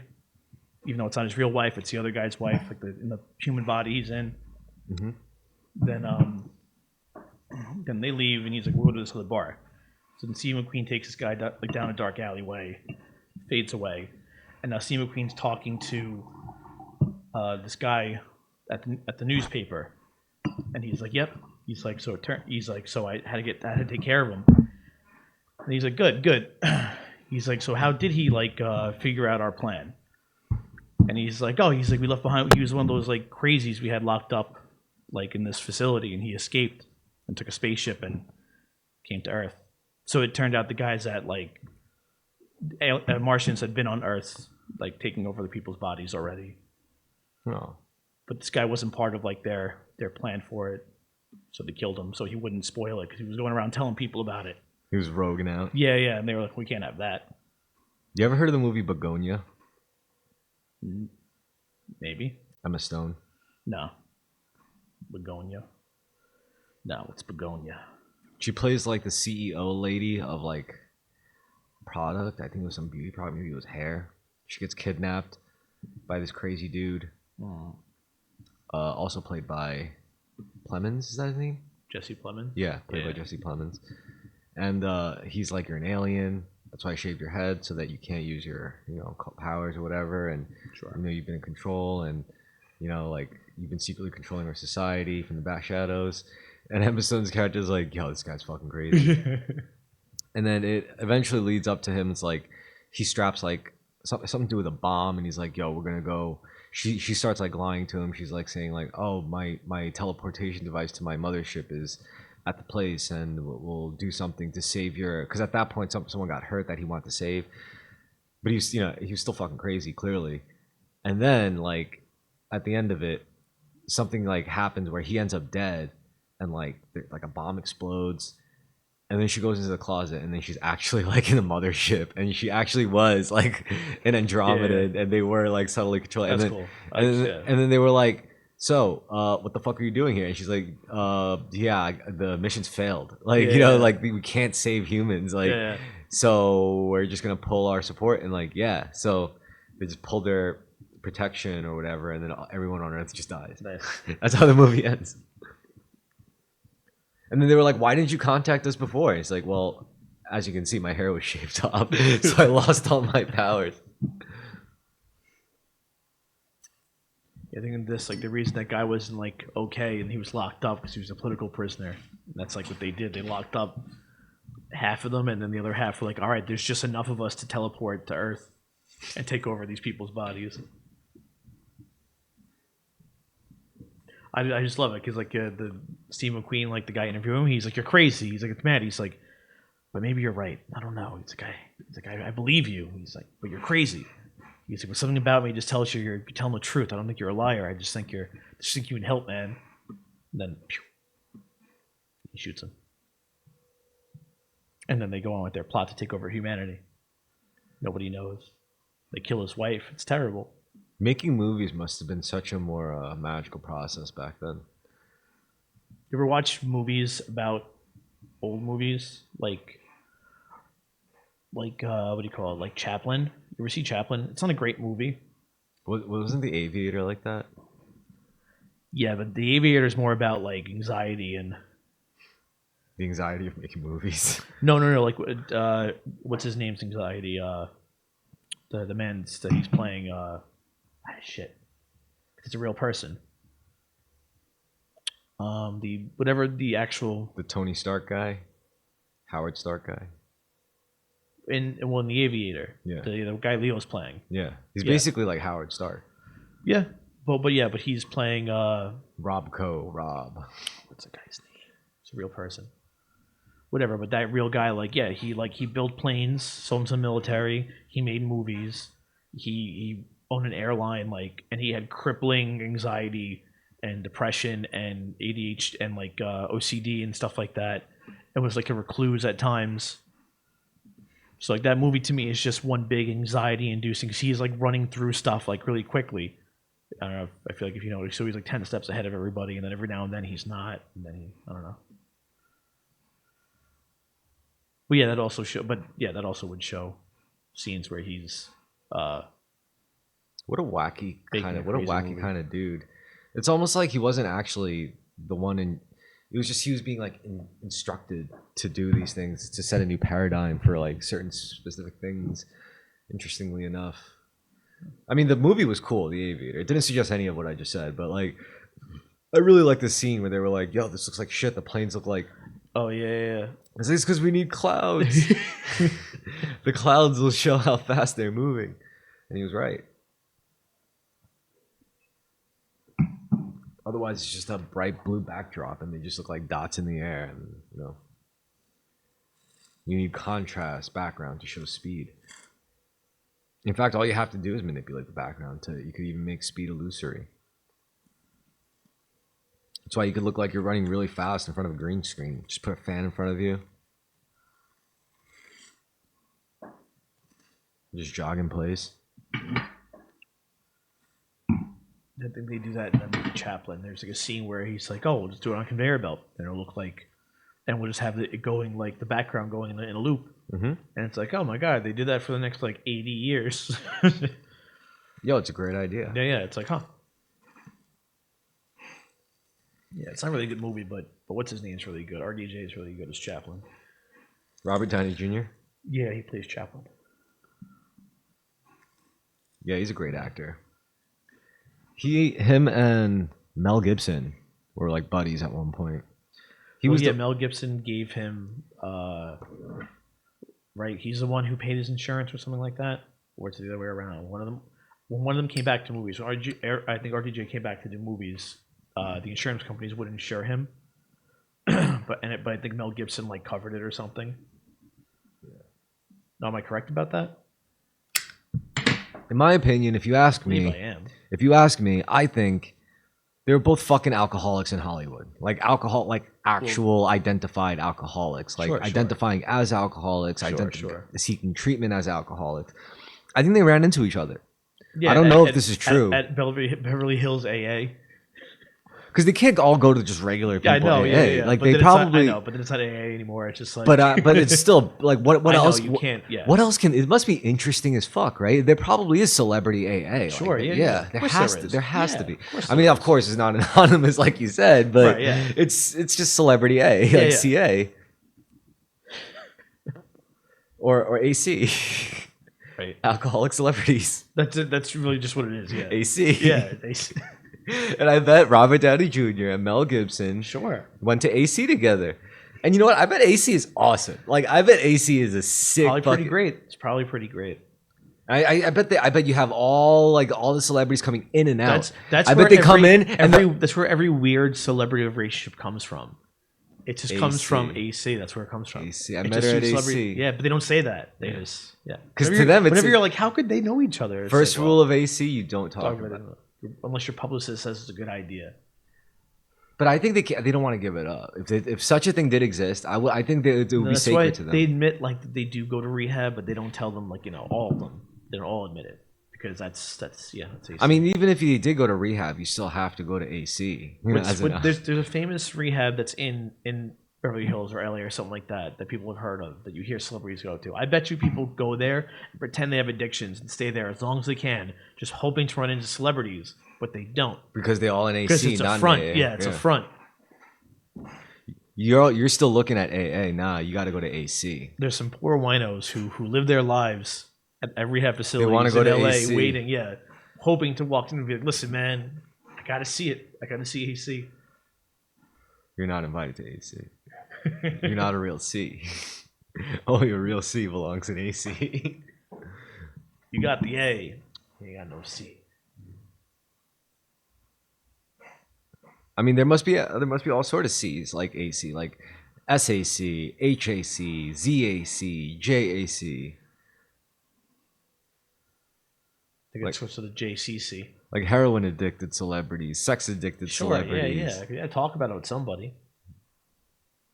zebra addicted celebrities.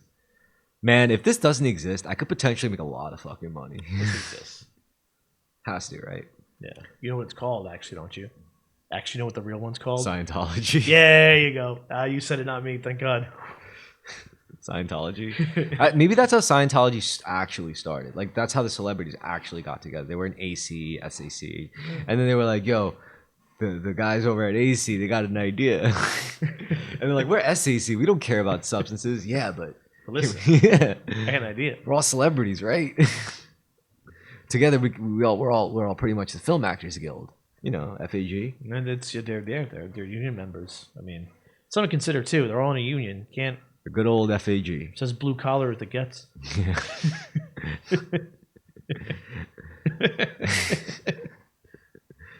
That was funny. In Team America, they were like, Alec Baldwin was like the FAG, the Film Actors Guild.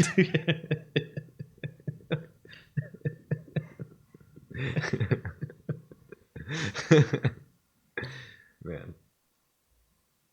So yeah, I mean, AC. I wonder what that's like. I should probably get wild, to be honest. Oh, sure. For the last fucking time, Seth, stop bringing your fucking hookers to AC, and Seth Green's just like, sorry, man. Lindsay Lohan was probably at AC. Mel Gibson was at AC. Robert Downey Jr. was at AC. They've all been there, man. They've all been there. See, first we go to AC, and then once we finish up with that, then we eventually go to CAC, and then we go to HAC, and then we go to DAC. Wonder if you're allowed to say each other's names in there.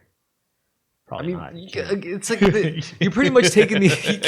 It's like I don't understand how it could possibly work. Like no way. No, yeah, there's just no more anonymous, like we said. It's just unless they all wear like bed sheets and like dress up as. Well, I mean, hey, spooky ghosts. They do things like that. With voice changers, I wouldn't be surprised. It's like, I know it's you, Samuel Jackson. You can't That's fool me. It's like, motherfucker, please. You don't know it's me. It's like, maybe this is the real.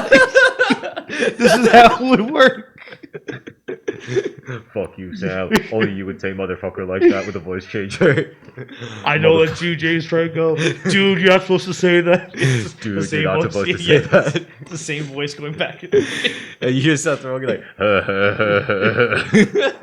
I know who that is. It's like, guys, this is a stupid idea. yeah, it would be some dumb shit like that, wouldn't it?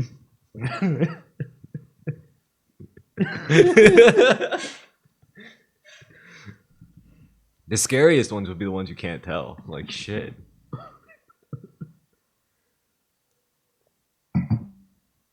I think the women would be able to hide really well. Probably. That's the idea. That idea for a movie scene. How I could ever use that, but I really like that idea. Fuck you, Samuel Jackson. I know it's you. Motherfucker, please. Motherfucker, please. You don't know it's me. Yeah. If you do it in a movie, you do that. Yeah. This is why I feel like if I had like retired with a lot of money, I'm making movies, man. I don't care if movies will be out of style by then. I don't care if all these kids will be out for their virtual open-ended experiences instead of cinema. Maybe I'll enjoy it more. You know, maybe if making like what we consider like AAA Hollywood movies in the future to be like, it's just one of those old man hobbies. You know how like old men make epoxy tables now? Maybe that's what like us old men will do. It's like, yeah, I just want to make my pictures. Bunch of retirees. Yeah. Well, leave me alone. I want to make my pictures. Yeah, and we're literally making like what we would consider like fucking bangers, and then our like great grandkids be like, "What the fuck? This is like boring. I have to watch this with my eyes. This It's is just boring like, as shit. Where's the device that sucks my wiener?" Why is this being fed directly into my brain? I have to use my eyes to watch this. This is ridiculous. I could watch this in a millisecond if you let me use my interface, my Neuralink. You gotta use my interface. Can I just like inject this into my Neuralink? What do you mean no? I could literally watch this in a second. I could imagine a jerk off grandkid saying that to me. It's like, can I just watch this in like a second, Grandpa? I would try to be nice. I'd be like, "How are you gonna eat the pissy shitties?" And then my grandkid will be like, "What are pissy shitties?" I'd be like, "Oh, it's great. You take the popcorn and you put the M&Ms in there, and then while it's hot, you also pour in some Coca-Cola." Ugh. It's nasty. You don't like M&M and popcorn? Oh, I would, yeah, but not with the Coca-Cola. Yeah, the Coca-Cola is a little. That's like real white people shit. Yeah, it's too much. Pissy shitties. No mas. Yeah. Anyway, one of my cousins was complaining about her kid liking water. Like, all she wants to drink is water. Like, you better have her water instead of like everyone else who down there who just drinks soda. Oh yeah, and they're there with their like cardboard cup full of like no ice, just water. Yeah, Like, yeah. She's like, "Oh, so annoying." that's pretty gangster. I like that. Yeah, right. I mean, I would feel like eventually I'd feel like a badass just sipping water.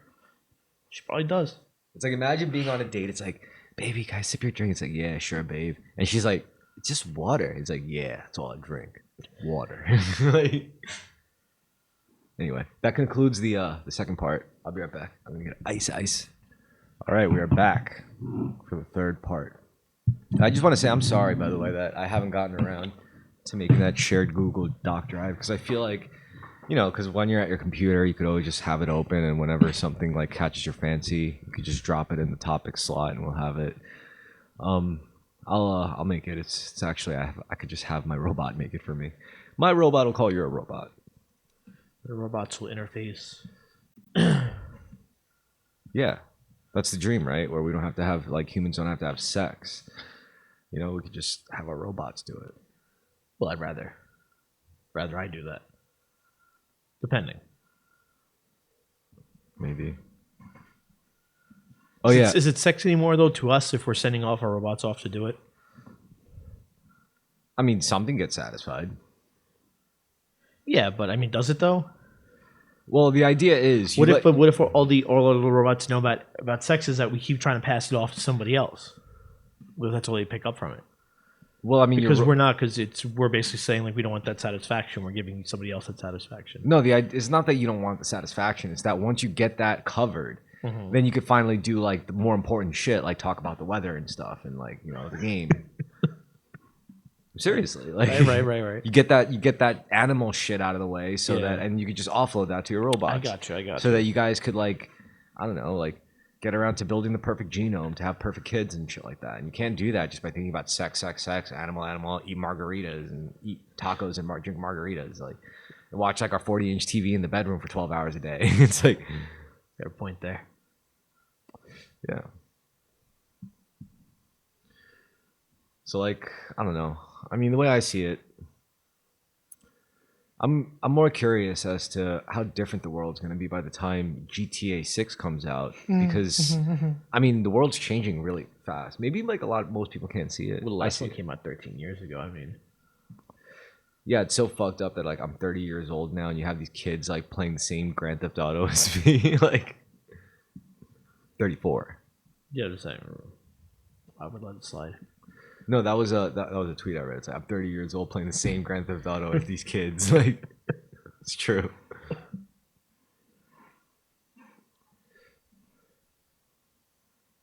Yeah, GTA 6. How do you feel about the fact that the game's gonna have pride parades?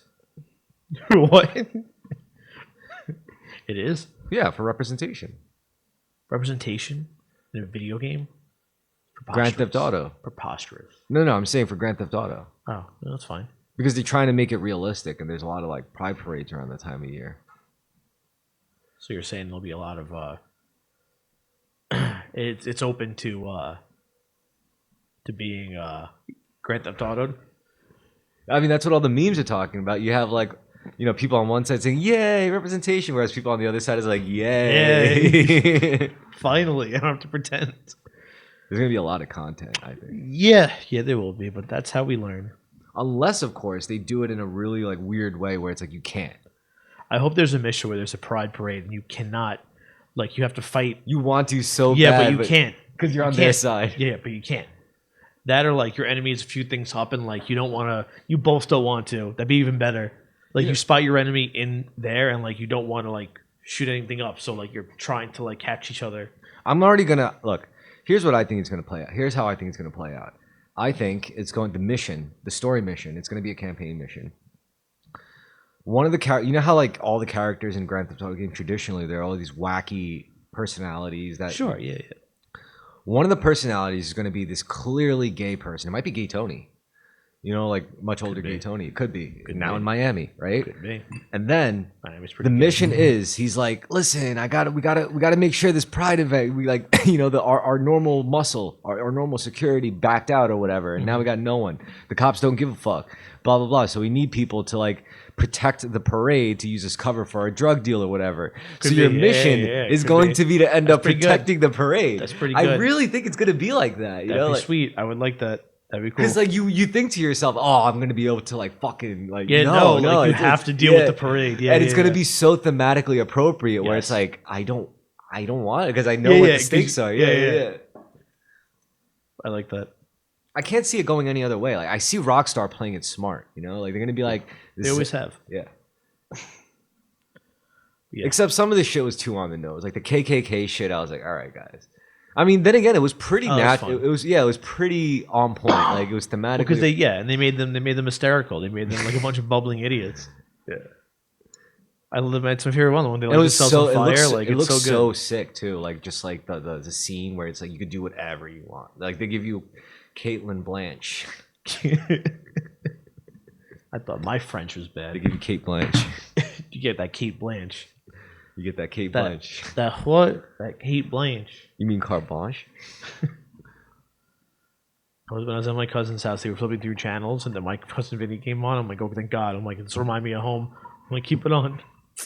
You didn't miss home. I was kidding. No, it was, you're only a joke. Yeah, you're only ever out of state for so long. Yeah, because Joe long. Pesci and Marissa Tomei remind me a lot of my friends. I watched her have sex in that movie with Seymour Hoffman Phillips. Hey, there's a small price to pay to see Marissa Tomei's tits. Yeah. No, I liked watching both of them together. It was nice. It was cute. It's a good movie. It was like watching the Pillsbury Doughboy. Fuck his Hey, he deserves it, doesn't he? He works hard. He's been pilfering fucking dough for how long now? That shit ain't easy. He hasn't been replaced. It's just been him. Yeah. The fucker works hard. It's like watching Ted fuck a hot woman. Yeah, Marissa Tomei. She's cute. She's a cutie pie. She's got one of those cute faces. Yeah. She's a treasure. Great lady. All those the jokes that Tony Stark made in the movie, like so bad. Was that really in the script? It probably was, right? Or did he do that? I don't know. You can't even tell, right? I can tell you bang Marissa Tomei. You had to improvise movies with her. I'm sure he wanted to. I'm sure he did. Yeah, it probably happens often. It's like at pro athletes, like at the Olympics. It's like, hey, we're the best of the best. Let's fuck. That's what happens. Oh yeah, that's another fun part about like CA. It's not just actors. Like it's also musicians and famous athletes and shit. That must be fun. Yeah, Yeah. It'd be a lot of. That's how those other groups interact. Like Stephen King, what are you doing here? It's like, hey man, the books haven't been selling, the movies haven't been. Did you see The Dark Tower? What a piece of shit. Well, he never directs them. Yeah, that's the problem. That's what he's gonna say. That's the problem. That's the problem. It's like you don't even direct them. I know. Steven, you don't have a nose anymore. You know that, right? You've done so much. No, it's fine. It's not a big deal. It's. Steven, why did you write that child sex scene into the It book? It's like it was thematically appropriate. It's a book you wrote, thematically appropriate. Thank God. Like, if he did direct it, he probably would have included that scene. Yeah, he'd be like, no, This is why he doesn't direct. this is why the only people who write books write the screenplays for those movies, because they know there's things that are like, well, no, the true rape scene is a must. It's like, no, it's not. It's like in the book, it says like, and then he glanced at the adolescent girl's breasts, and then he quickly looked away. And he's like trying to direct the movie. He's like, all right, now we need a close-up shot of the tits. It has to span like over for 30 seconds, slow panning. It's like, all right, man. Like, it's a little weird. This is what you wanted. Back in the 80s, it was like, get Brooke Shields here. Yeah, she was the stand-in teenage. So it was like Mila Kunis at one time. She lied about her age. Yes, she did. She was quite young on that show. It's okay, because I was even younger. It's true. I didn't do anything wrong. Yeah, I'm glad I wasn't a child celebrity, especially for our time. Like, to be That like sounds terrible. a Yeah. Disney original channel kid, or like a Nickelodeon kid, or a Cartoon Network didn't have kids. They weren't corrupt enough at that time. Yeah, my They're still favorite not one- that corrupt. No, it's all animated shit. Yeah. Yeah. Well, they're Cartoon Network. They're not Yeah. Children Network. Right, yeah. It's marketed to kids, but they're not taking advantage of any children because no children work for them. They didn't start taking advantage of people until Adult Swim, which is fair enough, right? The game is game. Adult Swim is just good stuff. No, Well, not no. always. I mean, Well, yeah, not always, it's they have good stuff. Like, I think it's like really high highs and really low lows. When you're experimental like that, that's what it's going to be. Yeah. It's great. God bless them for it, I guess. Their Space Ghost stuff is so great. How else would I know? Like, I'm so weird by like watching these obscure shows. Yeah, but that wasn't your fault. Maybe you were weird because of those obscure shows. No, You think you were weird before it? probably. He was prone to being weird.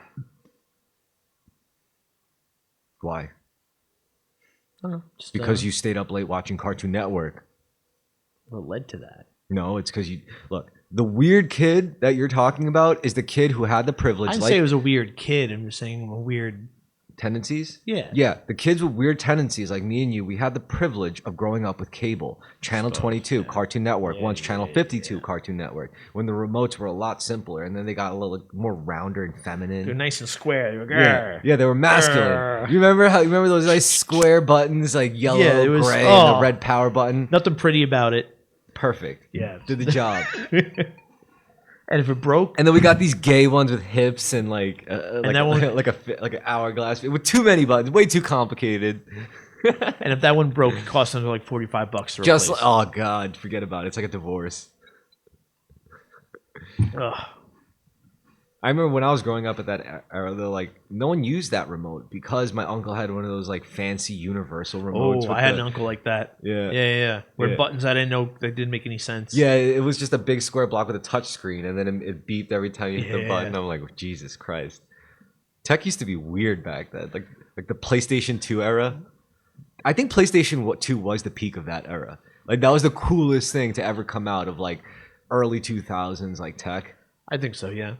I mean, it is. Yeah. When you think about it, what else is a more complex piece of machinery than that was? At that point. That you could just buy and take home and have it do its job for years and years and years. Like Right. I got a PS2. I have a PS2 at my Still grandparents' works, house. yeah. Still works. It's a slim one.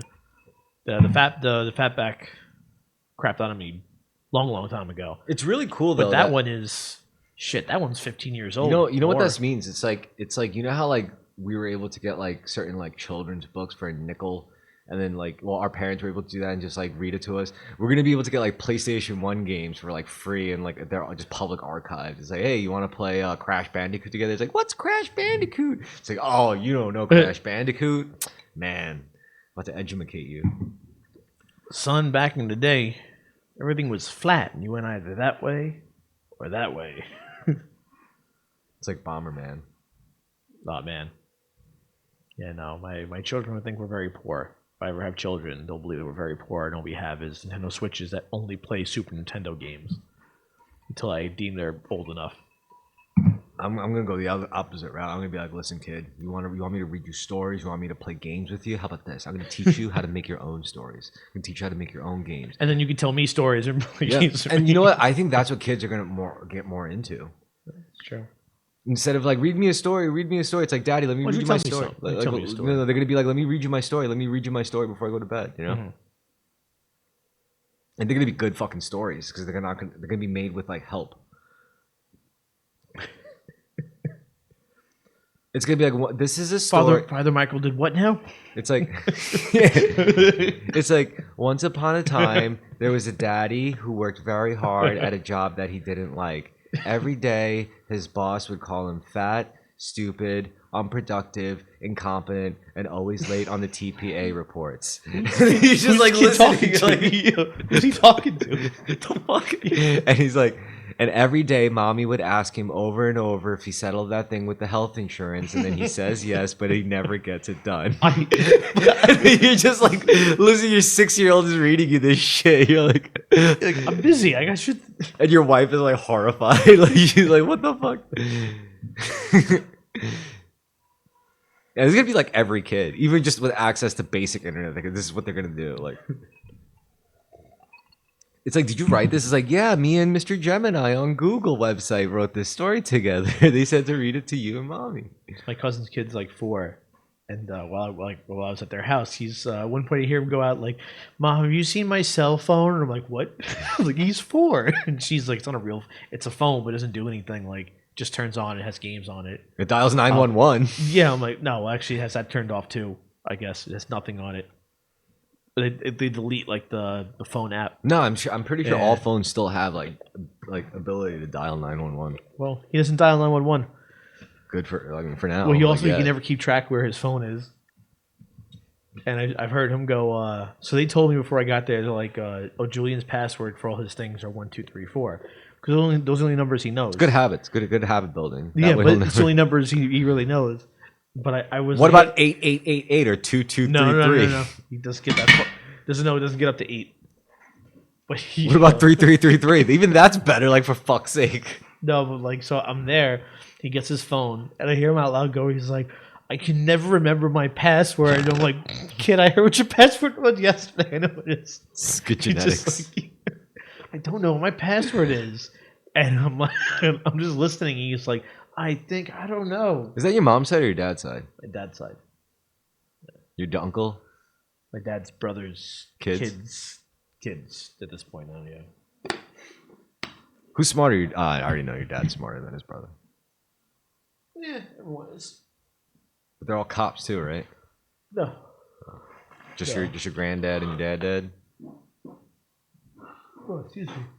No, just my dad and one of his brothers, and the other brother. I was asking my dad if I would have been a good cop. He would have been like, you probably would have been a troublesome one, but I feel like I want to be a cop. Not to hurt black people. Okay. Good. I'm just saying I'll be good at No. solving crime. Well, I like to be detective too, But it's really hard. but you got to be a cop for a little while, then you can be a detective. And I think if I just pass the test, if I don't fuck up, if I don't know, like cheat on my wife or sleep with coworkers, I'm pretty sure I could make it to the detective. Oh no, you gotta cheat on your wife and sleep with your coworkers. No, I don't To be want to do detective- that. You're not gonna be a detective. You'll never make it. Why? You'll never make it. Why then. do I have to do those things? It's part of the job. Why? It's part of the job. Why? I don't know, because someone else said it was. It's fucked up. I know, but that's just what it is. Why is it always like that? Because it's just like allowed behavior.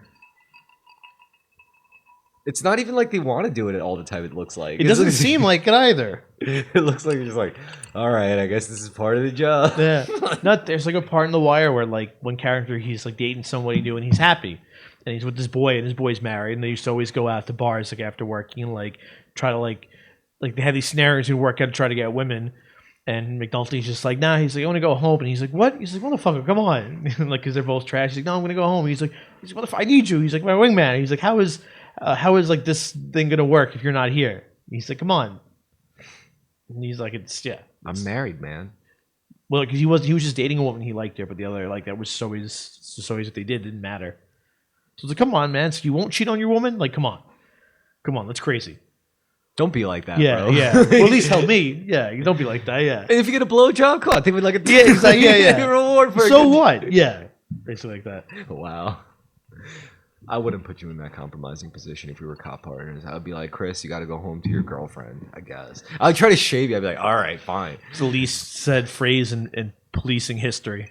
You should go home to your wife and kids. Never heard that said. I think it changes when, like, early on in the partnership, when it's like you meet each other's wives and you start to feel bad. It's like, if anything, you might get on your partner's ass about it. It's like, oh, fuck. I kind of feel bad for your wife. Like, that little Filipino woman you got at home, like, with raising your fucking half-white kids. Like, you can't do this to her, man. She's got nothing after this, brother. This is what, see, that makes sense. Like, if that Well, was... that's a little different. Maybe that's more like an circumstance. Angelino type thing, or like a Miami PD kind of thing. Maybe in NY it's like different with like... It could happen. It could happen anywhere. I like it though. I like that idea. Yeah, right. You want to be like me, man.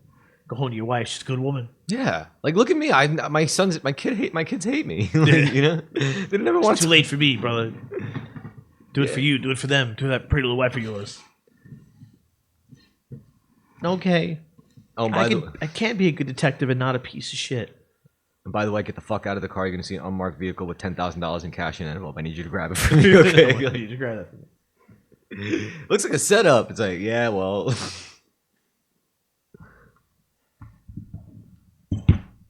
Being a cop, man, I would have so much fun being a cop. I would also hate it, I'm sure. As all cops hate their jobs, no matter what cop you are, whether you're a traffic cop, an auxiliary cop, a detective cop, a school cop, they all fucking hate their jobs. Cop, yeah. But they still feel special doing it, I think. What's those uniforms? Yeah, and it's also the fraternity. You know, it's being around cops as a cop. When that's You're a rare in the shit with somebody. that's a rare feeling, you know. Yeah. Like being a garbage man around other garbage men. No, it's like being in the being in the in the shit, like being in the the trenches with someone. Someone's in the same situation as you. It doesn't matter. Being in the karate school. yeah. Being in the Like this sucks. Just but putting on they that know it uni- sucks too, but Yeah. we're both doing it. Watching each other get like really hurt though, that's like a very bonding experience. Chester? Yeah, I'll never forget Chester. Yeah. Try to climb that rope. That's how martial arts schools are always like. After every class, we're like drinking beers, folding our uniforms, and it's like, yo, remember that time when Mike got fucked up like really bad? Like he got him so good that time. It's like they're always fun. Like they never get old because like the more you train, the more of those stories ultimately like build up too. Yeah. So you never run out. Eventually, I do it with like coworkers. It's like, yo, remember that guy that came in, took that big order, and he left? And I'm like, yeah, I do remember that guy. well, you just called back. It's like no. Like, Dun, dun, dun. after all these years. You owe me $27. Yeah. That was a big order. $300. I think my favorite like social moments now, honestly, sad to say, like, I mean, I have plenty of real life ones like in martial arts and with friends and stuff, but like the thing that the company that managed to like tap into it and make a whole product out of it was Arc Raiders. Yeah. Yeah. That game is so good, man. It's the only time where because it's like a looter shooter survival PvEVP game. It's like it's all in one in every lobby and every game, and it's like so sick because you get into these moments like when you play solo, everyone's solo, and you have the choice to kill each other or you cannot. And Right. So you showed me. So it's like it's so funny when it's like yo, dude, do you have any of these by any chance? I'm like, nah, man, I'm sorry. And then it's like, wait, hold on, let me check that dead body over there. And you know, it's like, oh shit, I got a defibrillator, I could save your life. It's like, yeah, it's like it gets you so gassed. And at some point, there's also like really bad moments too. It's like, yo, it's like some guy's like, oh, are you looking for the magnetic accelerator? It's like, yeah, I know exactly what that is. Oh, bro, thanks. And then he takes you to a spot, and he's like, this doesn't look like the spot. And he's like, da, da, da, da, he just shoots you up, and you're like, fuck. And what's worse is like you have a proximity chat. So it's like when you're like in that crawling mode before you get like finished off, like you're able to talk, and then you press the proximity chat, and you're able to speak out loud, and they hear you. So it's like, let's say you felt evil, like naughty, like you know, someone decided to trust you enough to turn their back, and then you light them up, and then you hear them like you get all sorts of reactions. Sometimes you hear like, "You fucking faggot, you fucking pussy, I fucking hate you. I hope your whole family fucking dies." All this shit, and then you don't feel bad finishing them off. Or like, haha, sucks to suck. But then sometimes it's like, come on, man. Please don't kill me, man. I just got off work, bro. Like, I worked a 12-hour shift, man. I just got the blueprint I needed. Please don't kill me, please. And you start to feel bad, and you're like, all right, bro, I'll defib you, bro. I mean, like, I'm sorry. I was hungry, and, like, I was gassed up, and I thought you were going to kill people, and, like, whatever, fine. I'm sorry. It's like, it's all good, man. It's for fuck's sake, man. You know, like, a little bit of scarcity shouldn't make us act like animals, you know? And then, like, as soon as he gets up, he just kills me. And I'm like, fuck! It's, like, great. It's such a fun experience. I hate it. It's great. There's nothing like it right now. Really nothing quite like it. Except Tarkov. Except this is way more accessible than Tarkov. It's like, that's what makes it better. Yeah, I was telling my cousin about that, maybe about you and Arc Raiders and how like it it's restored your faith in humanity at times, or that's how you use it. And then sometimes it kills my faith. Yeah. But I'm like, I'm like, that's what he, yeah. And like, he showed me an example. I've seen it. And I'm like, Does he play Arc Raiders? Remember, I think it was him. I think he's played it, but he doesn't really play it. Because when I I was at his house, all he was doing was playing Fortnite. Arc Raiders is really good. It helps though. I think like. Actually, no. I think it's just a solid game. It's fucking good. Yeah.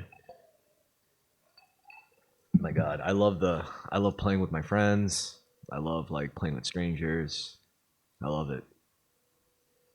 I love life. Let's see. No. Oh yeah, let's talk about why you hate Independence Day. Why I hate Independence Day, the movie. Not the holiday, the movie. I love Independence Day. I don't want to get that wrong. You love eating hot dogs and burgers and lighting firecrackers and like doing the American sucking down them red, white, and blue bottle rocket popsicles and throwing baseballs in the local playground, Staten Island playground. That's all of them. That's all the things right there. That's America. It's New York, America specifically, which is God's country, which is America. Just a lot more like brown and black people and yellow people, which is America. It's supposed to be anyway. You just have to have their papers. Like this country that I remember. I mean, look. Where are your papers? Look. To be honest, personally, I support illegal Americans. But they're illegal Americans. Like, you know, like, I support them as criminals. Not as, like upstanding citizens that on the surface deserve, like, you know, like, every freedom of rights. I think they deserve to be chased, like, are they, like, here illegally? Yeah. Would I rat them out? Fuck no. No. If I had a chance to help them out, probably. Yes. But am I ever going to see them as anything other than a fucking criminal? No. Why? Because I see myself as a fucking criminal. I'm a criminal. I do crime. Like literally. Yeah.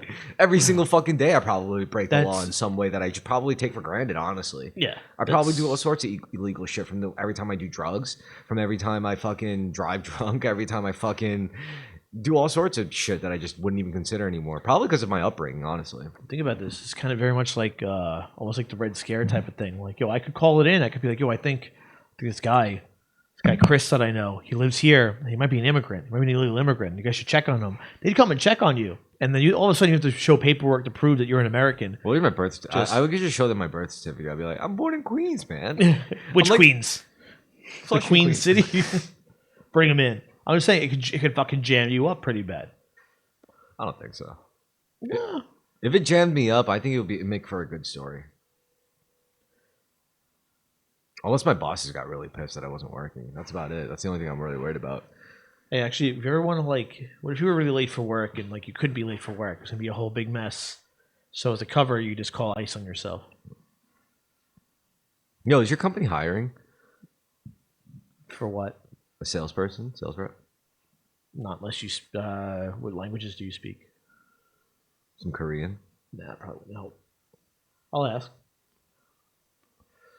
I just got a former coworker a job again, but it's because he spoke Spanish. Oh. They haven't had someone do that since then. Well, I mean, the only thing that matters is I get orders, right? Regardless of how I do it. Sure, yeah. Cool. They don't. Yeah. I could do that. Find out. Talk to. I could probably do all sorts of things that most. But they wouldn't cold let you. calling I salesmen think would they do. would let you work from home though. Really? Yeah, because they don't know you. Could I get you sales and then you just do it for me and give me a smaller cut than you would normally give to people who actually work? Yeah. Yeah? Yeah. And then it could just be entirely you on the books. And if you fuck me over, well, I just trust that you won't. Right. That's yeah. all I give a shit about. I'll just because for me, it's like I could just do my job, but I don't have to do my job. You know what I'm saying? So it's like now that I'm in that position, I might as well just do another job. Mm-hmm. Why not?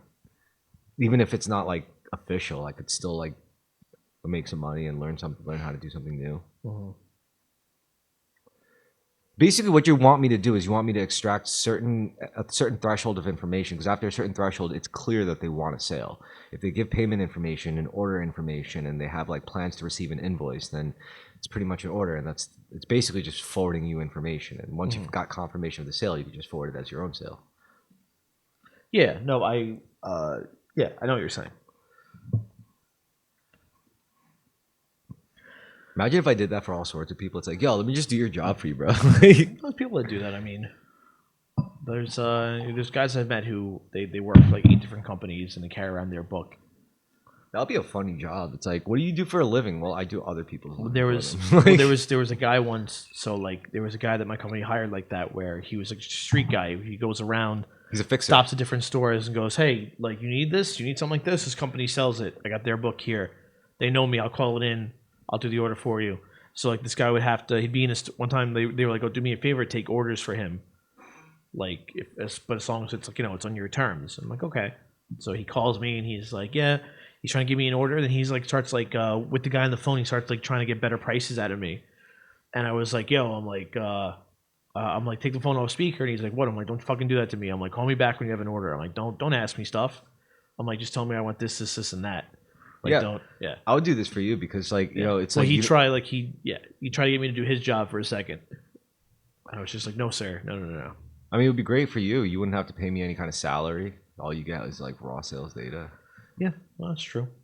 Until the day you're like, this is too big. I can't pay you. I'm sorry. I'm gonna go retire to Brazil. I just disappeared to Brazil. It's like you have to restock Costco, a whole Costco for one, like yourself, only because like they just had an emergency, like an emergency disaster. My go bag. Remember go bag and my nest egg. You ever see the movie War Dogs? No, I've never seen all of them. I know. You saw Lord of War. No, What? no, I know both of them. That's crazy. One's Nick Cage, the other one is Jonah Hill, and what's his face, right? I mean, I can't even say you should watch them because you'd like them. I gotta say you should just watch them just for posterity's sake. Sure. No, I would. I just haven't watched them before, so no particular reason. Same reason why I haven't watched lots of movies. Just 'cause See, I don't like it when don't you haven't seen a movie I've seen. I like it when I haven't seen a movie you've seen because then I get to watch it. And you're like, watch this movie. I'm like, okay, I never saw it before. I just get to watch it. Yeah. But then when you haven't seen a movie, I'm like, fuck, how is this possible? It's like watching Jesus bleed. It's like, come on, man, you're not supposed to do that. Yeah. The fuck are you doing? Didn't say it'd be like this.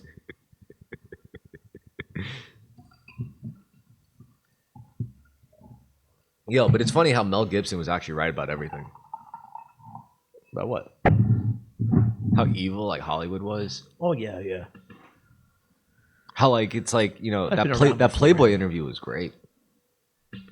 He's also a wacky guy, but no, he's right about it being evil and stuff. Did you see the Playboy interview? No, I didn't. Yo, Is my that recent? Is that new? no, it's mad old. This is why it's even more important in my opinion. It's like a piece of history. You know what I'm saying? No, I mean, Mel Gibson Playboy. my nipples. They hurt when I twist them.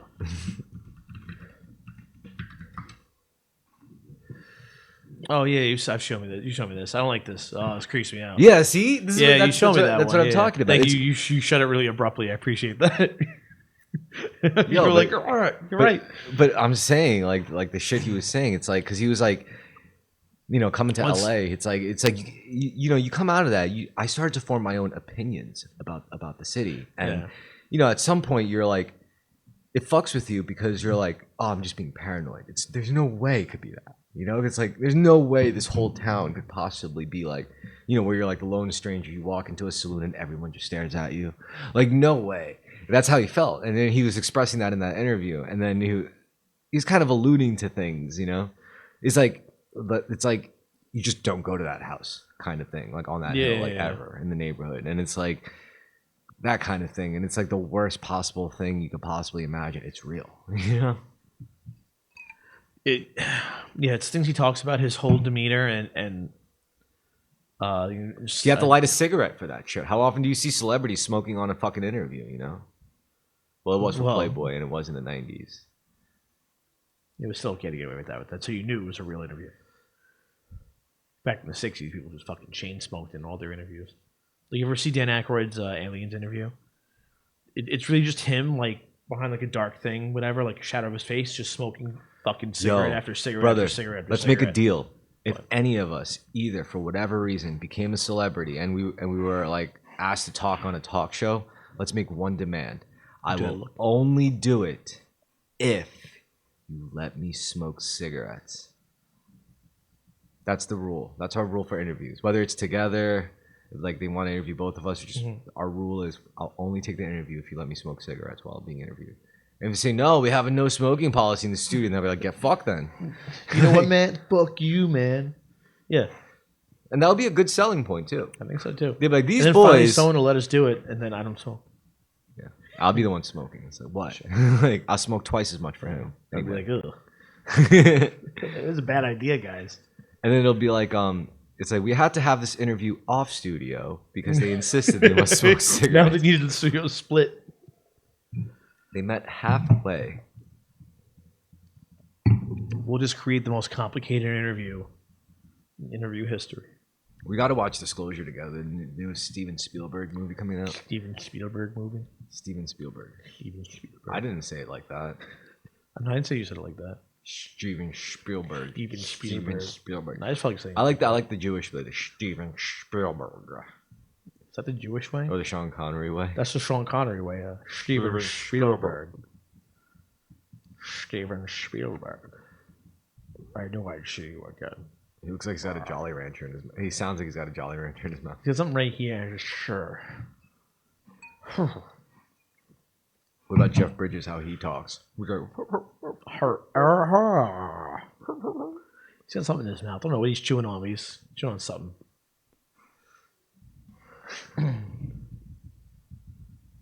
Fuck, dude.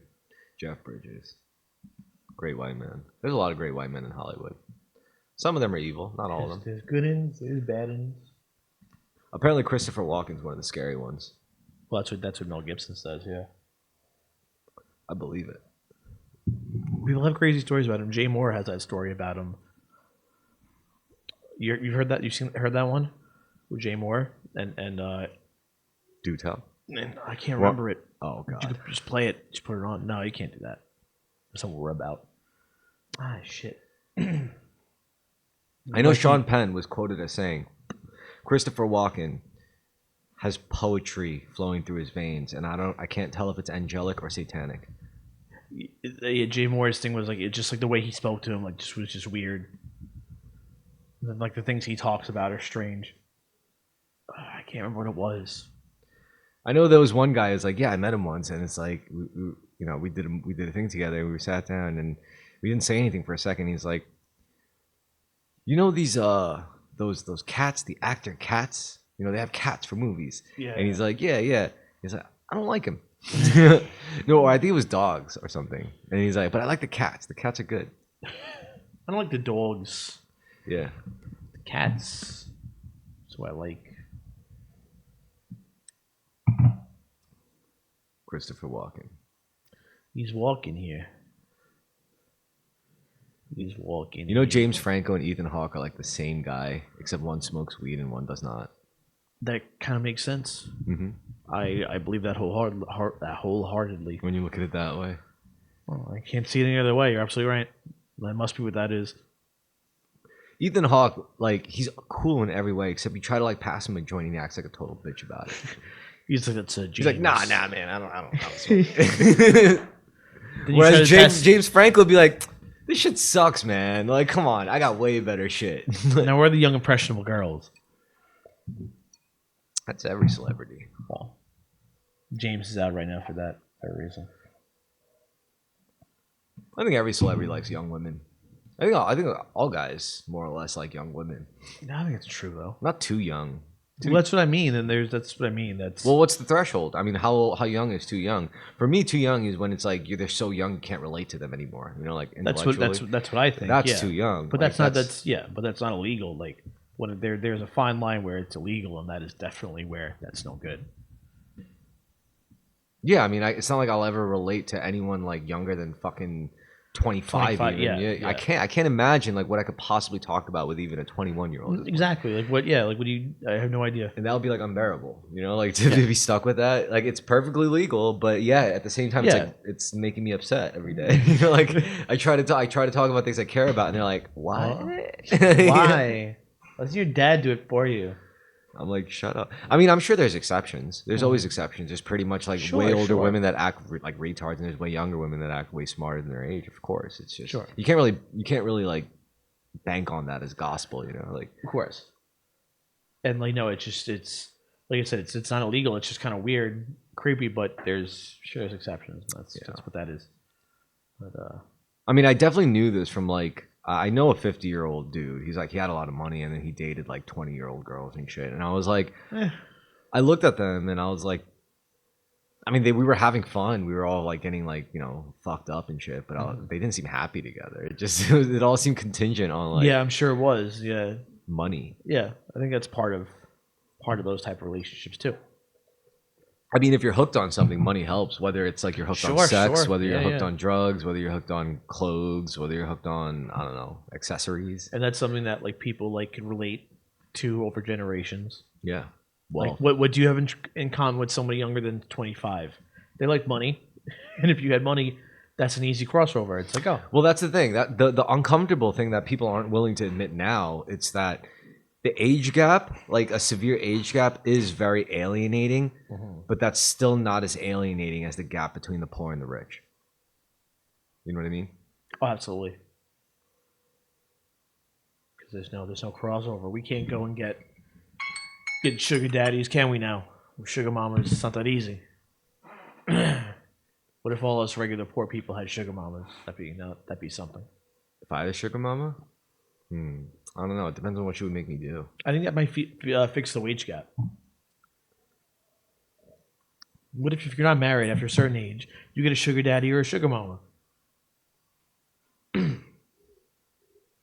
No, that you are the sugar daddy or the sugar mama. I don't want to be the sugar daddy. I don't have enough money to be the sugar daddy. I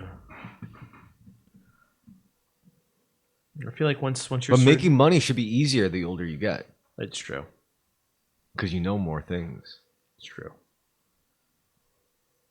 I think it's certainly way easier to make money for me now than it was back then. That's what I think there should be. That's how you fix this wage gap. It's the haves and the have-nots. If you have not, there is no fixing the wage gap, dude. There's sugar mamas and sugar daddies. That's fixing the wage gap. If I have and you don't, we can provide for each other. Honestly, in my opinion, I really do see like a permanent underclass forming, like not even middle class. Like it's technological for sure. Nothing to do with like culture or morals or nationalism. No, I think it's purely technological and economic. Well, yeah, it's capitalistic. There always has to be somebody losing out. Now it's built on technology. Now it's like whoever can afford like a personal computer tower, you're fucked.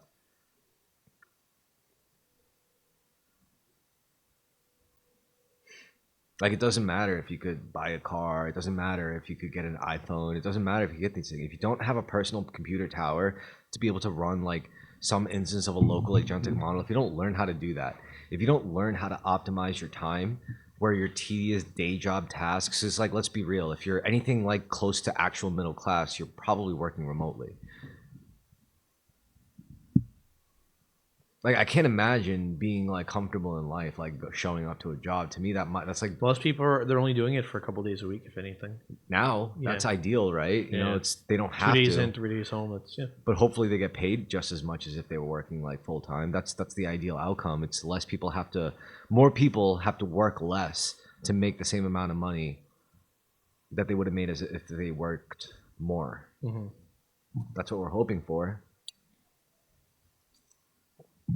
But it's like there's still like a barrier to entry, and maybe there will be a permanent barrier to entry at some point. Maybe some people will just refuse to learn how to do this shit. Like they'll make it as easy as they possibly can. Like there'll be so many olive branches, but at some point people will just be like, no, I refuse. I refuse to get a fucking modem set up. I refuse to get like an ISP. I refuse to fucking get hooked up to the internet. I refuse to have my own tower. I refuse to build up my home network. I refuse to automate tasks. I refuse to go job searching. I refuse, like I refuse to learn how to use web scrapers, how to use fucking, like news APIs, like just like no shit. This is the future, And it may hurt for us, but it's going to hurt less and less, I think, for future generations. Or for our parents, they're fuck out of here. They're living in like a completely different world at this point. Our generation is like split in half. Half of us are going to choose to live in the old world. The other half is going to choose to live in the new world. I asked my mom to send me like a file that she had, and instead of sending me the file, she prints it out and takes a picture of it, and I'm like, no, and then texts it to me, and I'm like, no, like that's not what I asked you to do. I'm like, I know that you have the file on the computer already. I know that's where she got it from. She went to download a bill, downloaded it, went to send, and I asked her to email it to me, like send it to me, and she instead she printed it out and took a picture and texted that to me. I mean, I was like, no. I'm like, email me the file. Then she emails me a picture of the picture.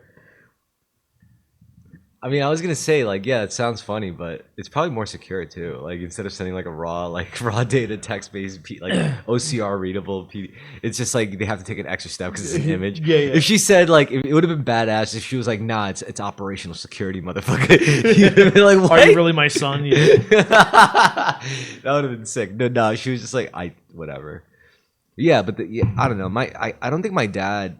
Like me and my dad never had an instance where he had to like send me like a file ever. But that's because like he's a Gen Xer, like he's probably younger than both your parents, Now, how old's your dad? He's like 21 years older than me. So it's my dad. Oh really? Yeah, so my parents. Yeah. Wow, interesting. Same age parents. Same name. All right, now it's getting weird. Same taste in burritos. Well, no, but wait. You like pinto beans? I like black beans. I do like pinto beans. I like black beans. Pinto. We both like cilantro, though. You do like white rice, right? Yeah. Something about the white rice. I mean, I like brown rice. Brown rice is healthier, obviously. Like, yeah, I get that. But something about the white rice. Well, I do like basmati rice, probably the best. Oh, wow. Now you're just getting... I'm getting fancy with my rice. That's right. You're like, this white boy just got fancy with his rice. This motherfucker. He didn't even say no jasmine rice. No, I've had jasmine. I like jasmine. No, basmati. That's good stuff. What about the black rice? Never cared for it. What about green rice? What's green rice? I don't know. I just thought we could probably make it. We probably could. It wouldn't be that hard. If Heinz could get away with selling us fucking purple ketchup and green ketchup, yeah, man, that was a mass marketed product. That is ridiculous. What the fuck were we doing? What were people doing? Who was in charge, man?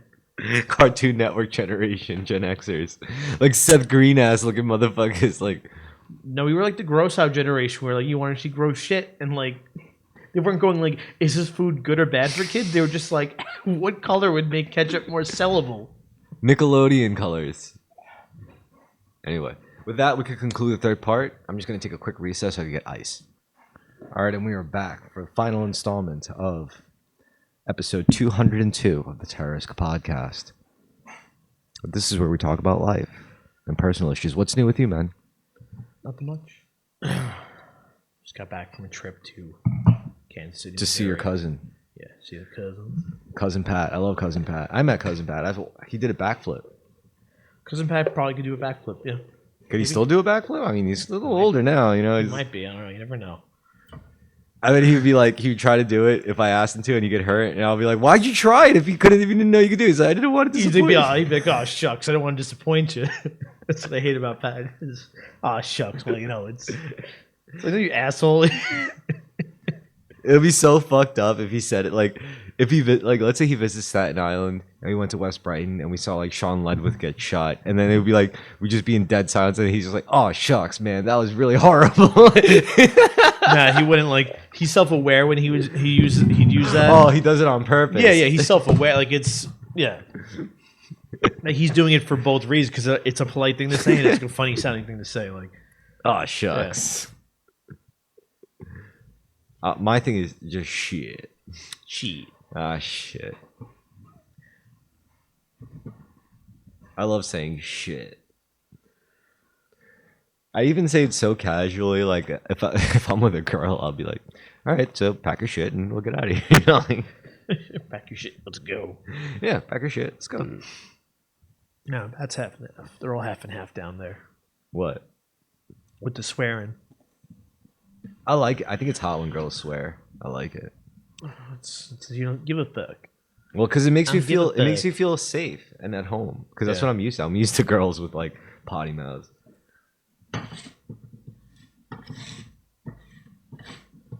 Yeah, no, it's interesting. I did a casino. That was interesting. I only gambled there one night because that's not really my thing. Yeah, out of all the friends we had back in the day, who do you think was the funniest? I don't know. How far back in the day? Like, I don't know. It's hard to. Like since we were like 14, 15.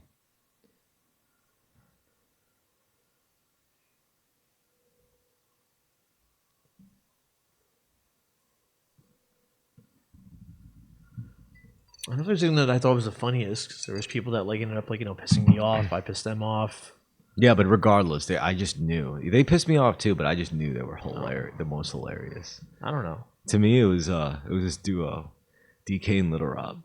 Yeah, they were fun. They were the funniest, dude. Yeah. They were like because they didn't. It's not like they were because they were funny before in a time when no one thought about being a stand-up comedian. No, they were just fucking hilarious. Yeah.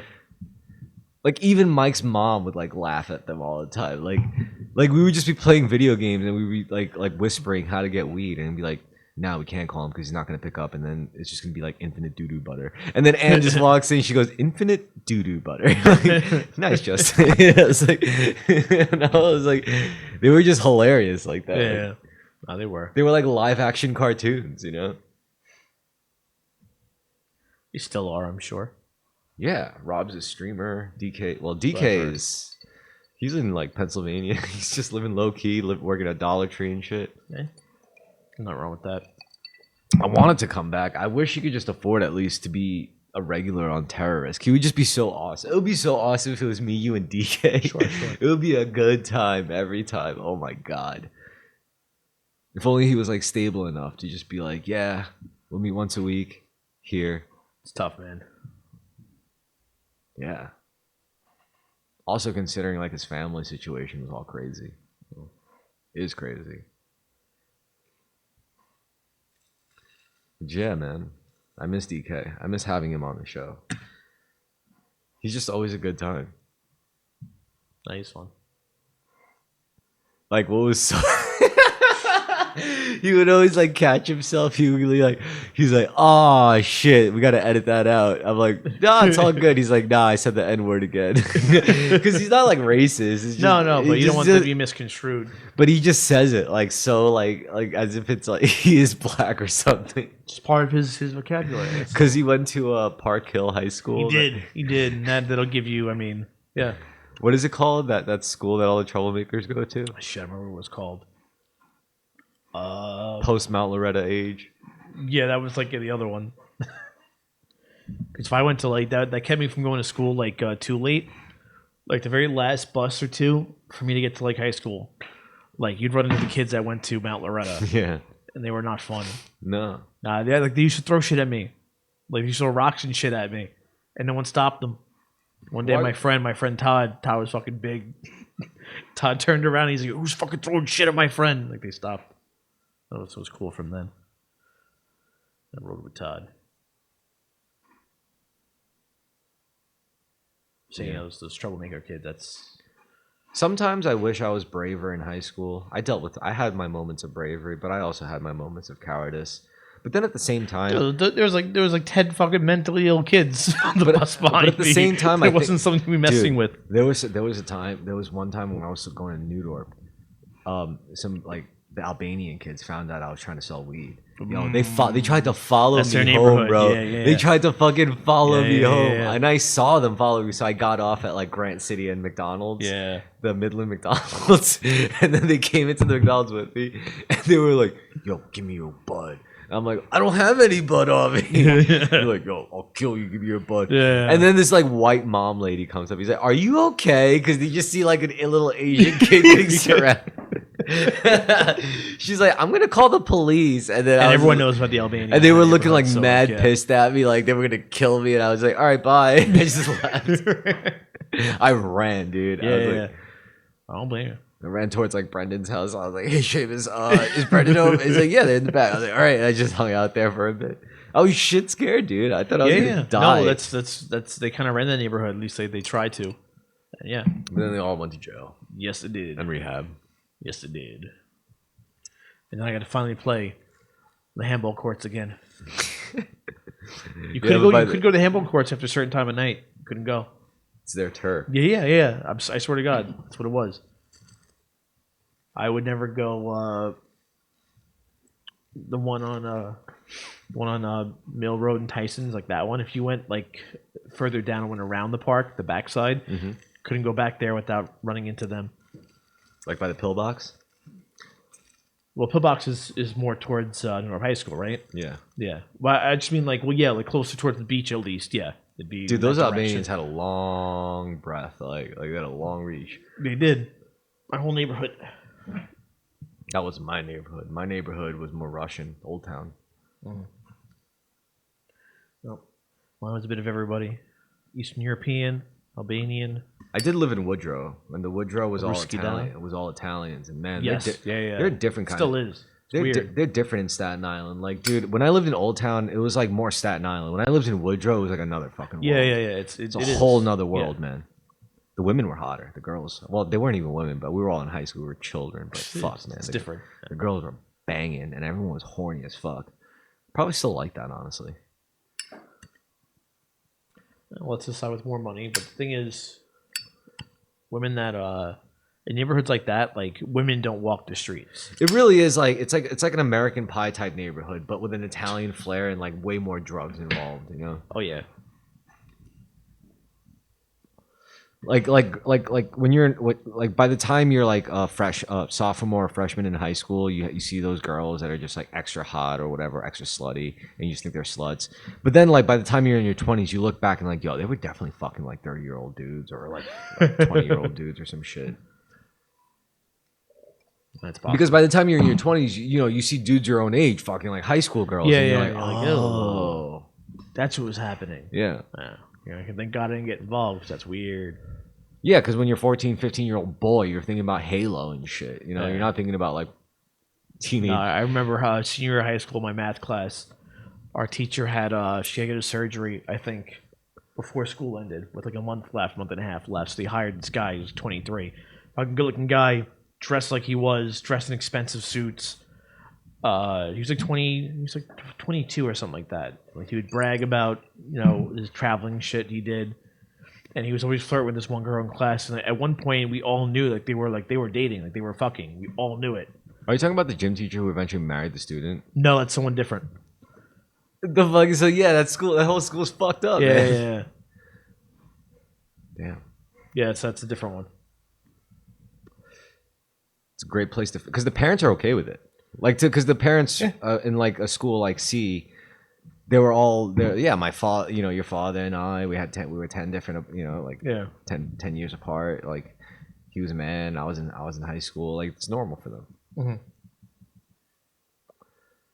So what if you met him when he was like 26 and you're 14? Okay, that's a little, maybe like 22 or whatever. 24 max, 14. Yeah, it's all strange. I mean, I'm saying like how they viewed it. The Woodrow Italians. Sure, yeah. Well, they saw it a little differently. As long as everyone's white. The Catholics. It's just that the Catholic is. Yeah, it's well, you got to get married then. As long as you get married. Well, yeah, that's okay. what happened. But still, like Yeah, that's then everything's okay. because that's how it happened in like with the gym teacher and the student because it was okay because they got married. No, it didn't work. That happened way later. Well, no, there was a girl who dated the gym teacher, but the gym teacher actually died. Oh, awesome! Yeah, there was a different one like that. Yeah. Shit, that sucks. Like, Yeah. Such poor is, girl. Like, Such is life. poor girl. Yeah, it's pretty traumatic thing to happen to you. Because it's also her first relationship. You're the one that'll ever understand me, and then he dies, and you're like, oh god, no one will ever understand me ever again. It's true. Rest of your life, that's just it. Yeah. You start writing books like for young girls. It never gets better. And you're like, why does this keep happening? I was right about pain; it never goes away. It goes out of mind, but it's easy to find. Ugh. Yeah.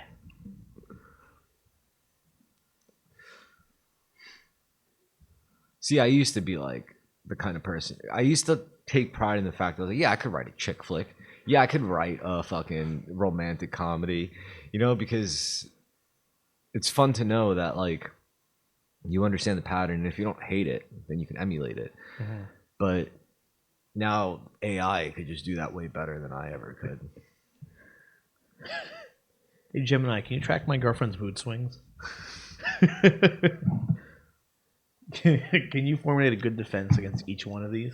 No, I'm thinking like, yo, can you write a good romantic comedy, like, for like an Asian American living in San Francisco Bay Area who meets like a nice Jewish boy working in tech, and they're like kind of like, despondent at first, because they're in like competition, but then eventually they warm up to each other as nerds, like in their respective worlds. But then there's gonna have situations that come up where like it'd be like, oh, he wants to have gefilte fish. Oh, and she doesn't. You know what it is though? Since I'm already good at this, if I have AI, that just means a better output, as opposed to a person who's like not great at it, and then they have AI, they're just gonna come out with like generic shit still. She would have started like spewing like AI screenplays, putting them out there, and then getting responses to be like, "What? I wrote this." Yeah. But the example I gave is a horrible example, by the way. Like, I would hate to watch that movie. I purposely gave a, somebody would have bought that because of the confidence. But that's what I'm saying. It's like I could make money. Like, I'm not saying I'm gonna like whoever's. I'm not gonna say I'm gonna make good shit. I could make profitable shit. I can make the product as a producer, because that's what a producer does. Producers make product. I could do that.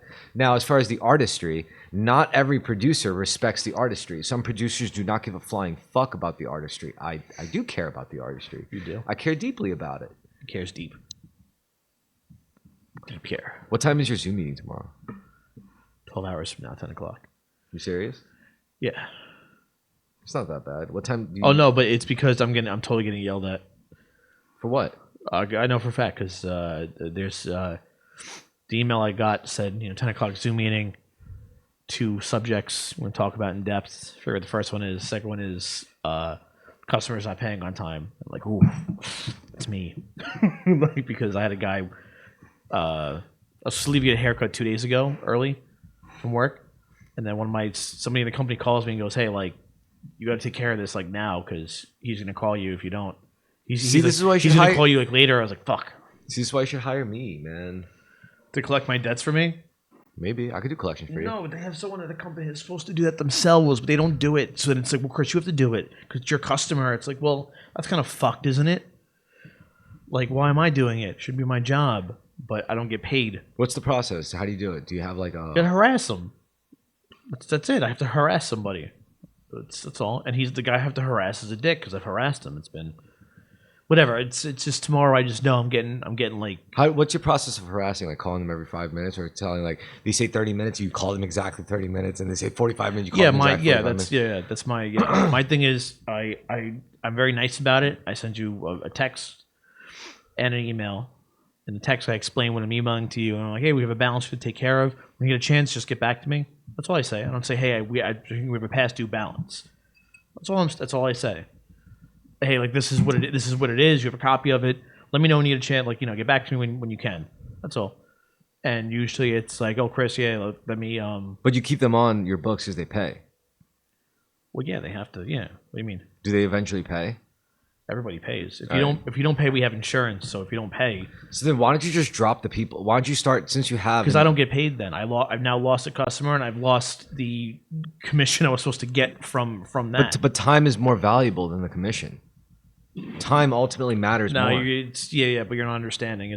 That's why I don't put. No, that's why I don't. This is why my version of harassing is not calling you all the time. What I'm saying is like if you don't have a certain quantity of like regular orders, and that then you're right. Then it's more beneficial to harass and to actually get. But if you eventually you get to that tipping point where this is just gonna hurt you, right?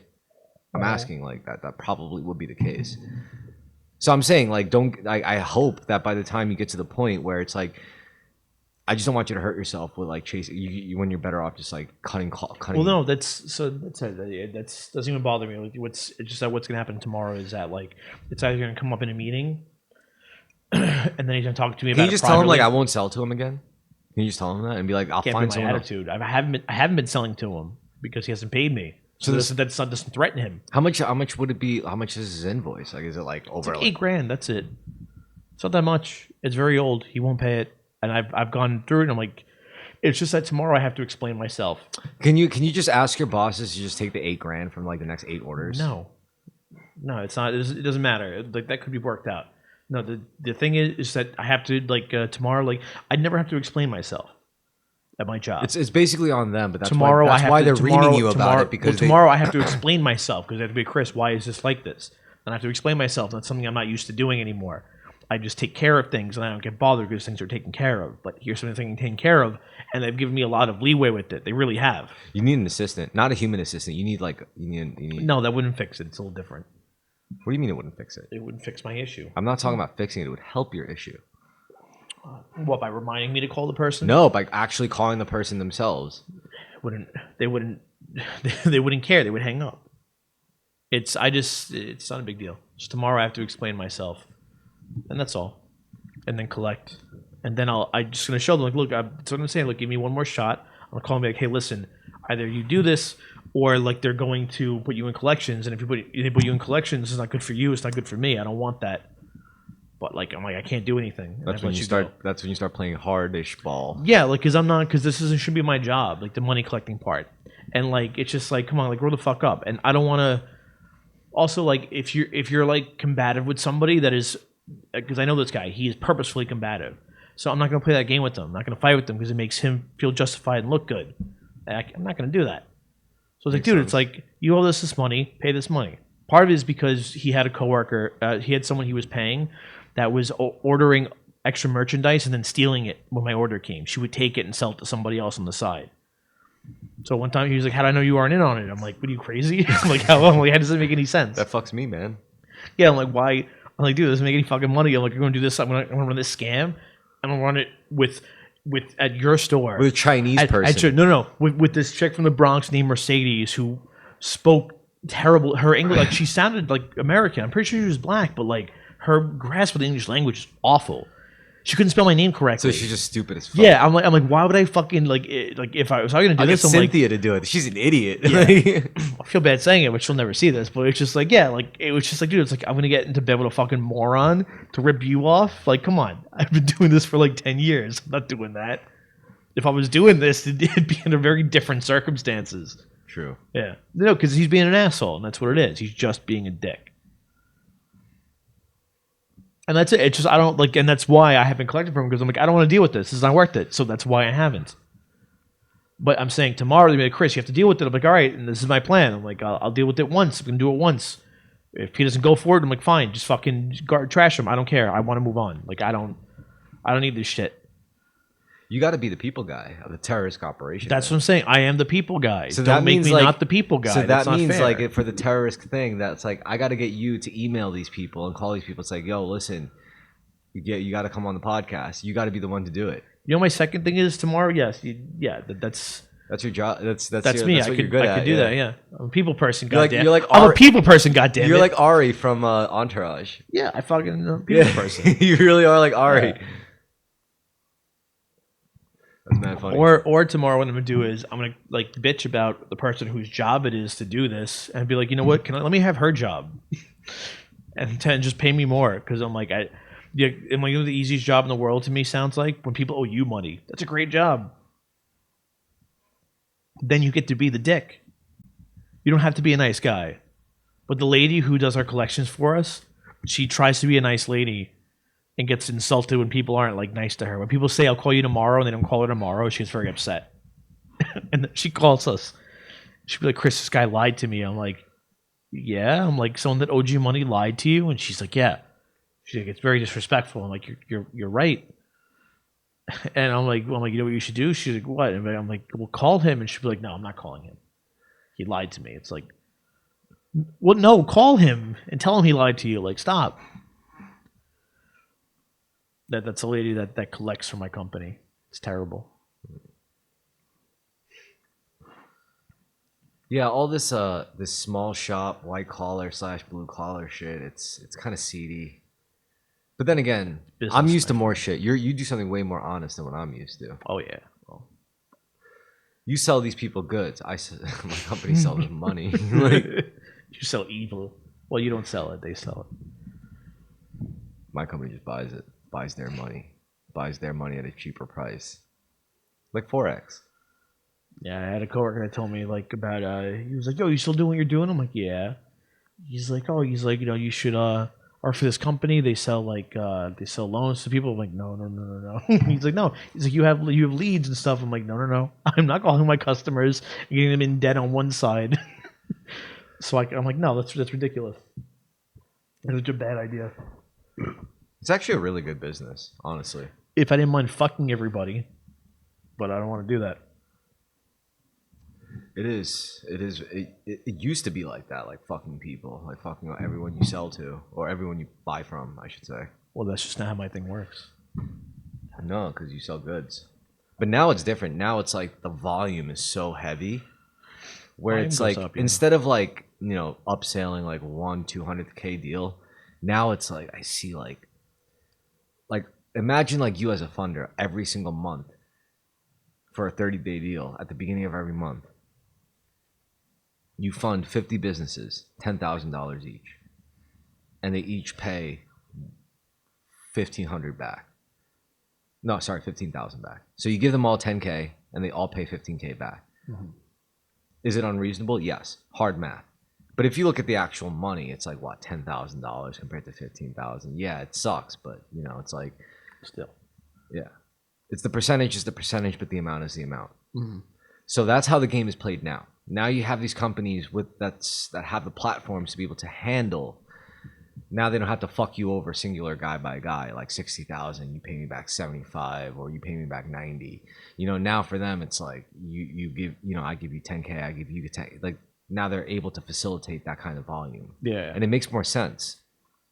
But then it just resembles payday loans. However, it'll never be classified as such because they only serve business owners. Wow. Because business to business works differently than. Oh yeah, absolutely. I know. B2B. It's where it's at. And B2B is great, except what happens when B2B, the product isn't like Bounty paper towels or Snicker bars or Coke bottles or Red Bulls. It's just the money. Yeah. It's not as tangible. Mm-hmm. Oh, I agree. It's just pure alpha. Well, that's also makes my job hard. Where it's just like, how could this piece of paper towel, have become 10 cents more expensive? And you also wonder why, well, like, companies like yours can't. I have trouble collecting sometimes. It's because companies like mine are taking the money before they could even get to you.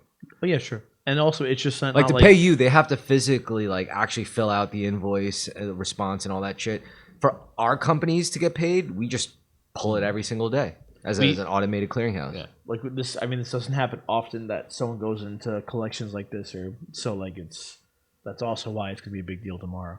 Well, it's also there's a psychological aspect, right? Like you're less likely to pay your loan shark willingly than you are to pay like the guy you buy your product from, for sure. That's the thing. That's why I never act like overly aggressive, because like it's like you still need me anyway, and I know that. So be gentle about it, like because I still want you to call me and be like, well, he's still easy to deal with to buy things from. Yeah. And like I play dumb when Why don't you move on to selling cars, man? You'd be a great car salesman. And no one's doing that right now. Are you serious? That's the best reason why you should do it. No one's like getting hired for that. Like, I mean, I could. I don't know. That's why. It's because it's a good fucking sales job. Dude, imagine this. You sell cars, right? You start making like fucking 30K a month. Like, this is no fucking brainer. Like it All works right, that you know what? same How way about this? anymore. For 3 months out of the year, you make 30K a month. For 3 months out of the year, you make 5K a month. For the other 3 months out of the year, you make what? Like fucking, I don't know, 2K a I've had month? friends that are car salesmen. Like I've known them to be good salesmen, and haven't seen them make a ton of money. Where do they work? Ford. Like what, Dana Ford? Yeah, yeah. And how much do they make? I don't know, but not a lot. Are you serious? They got to be not on their Because- get money shit then, because Dana Ford is like a fucking crap. Like it's a This pot. is prior to COVID. It's Since, like fish in a bucket. since COVID, things have changed. Like their sales forces are much smaller, Oh yeah, but and they're working and they're making money over sticker. Back when he was doing it, you had larger sales forces, and they were very willing to go under sticker. And once you go under sticker with certain brands and certain companies, you like even if you sell a car for $2,500 under sticker, and then the guy next to you sells the same car for $2,000 under sticker, you will both just automatically get $250. Great. Like a flat fee for going under, as opposed to when you go over sticker, you get the difference. So that's what's happening now, is that there's only a few salespeople and they're staying over sticker. It's really hard to get into. So I'm not saying it's But once impossible. you're in though, Sure, yeah. all you got to do is just study up on cars and stick out. Because if you got the sales down, you kind of get the car part down. And you're Yeah, good. Yeah.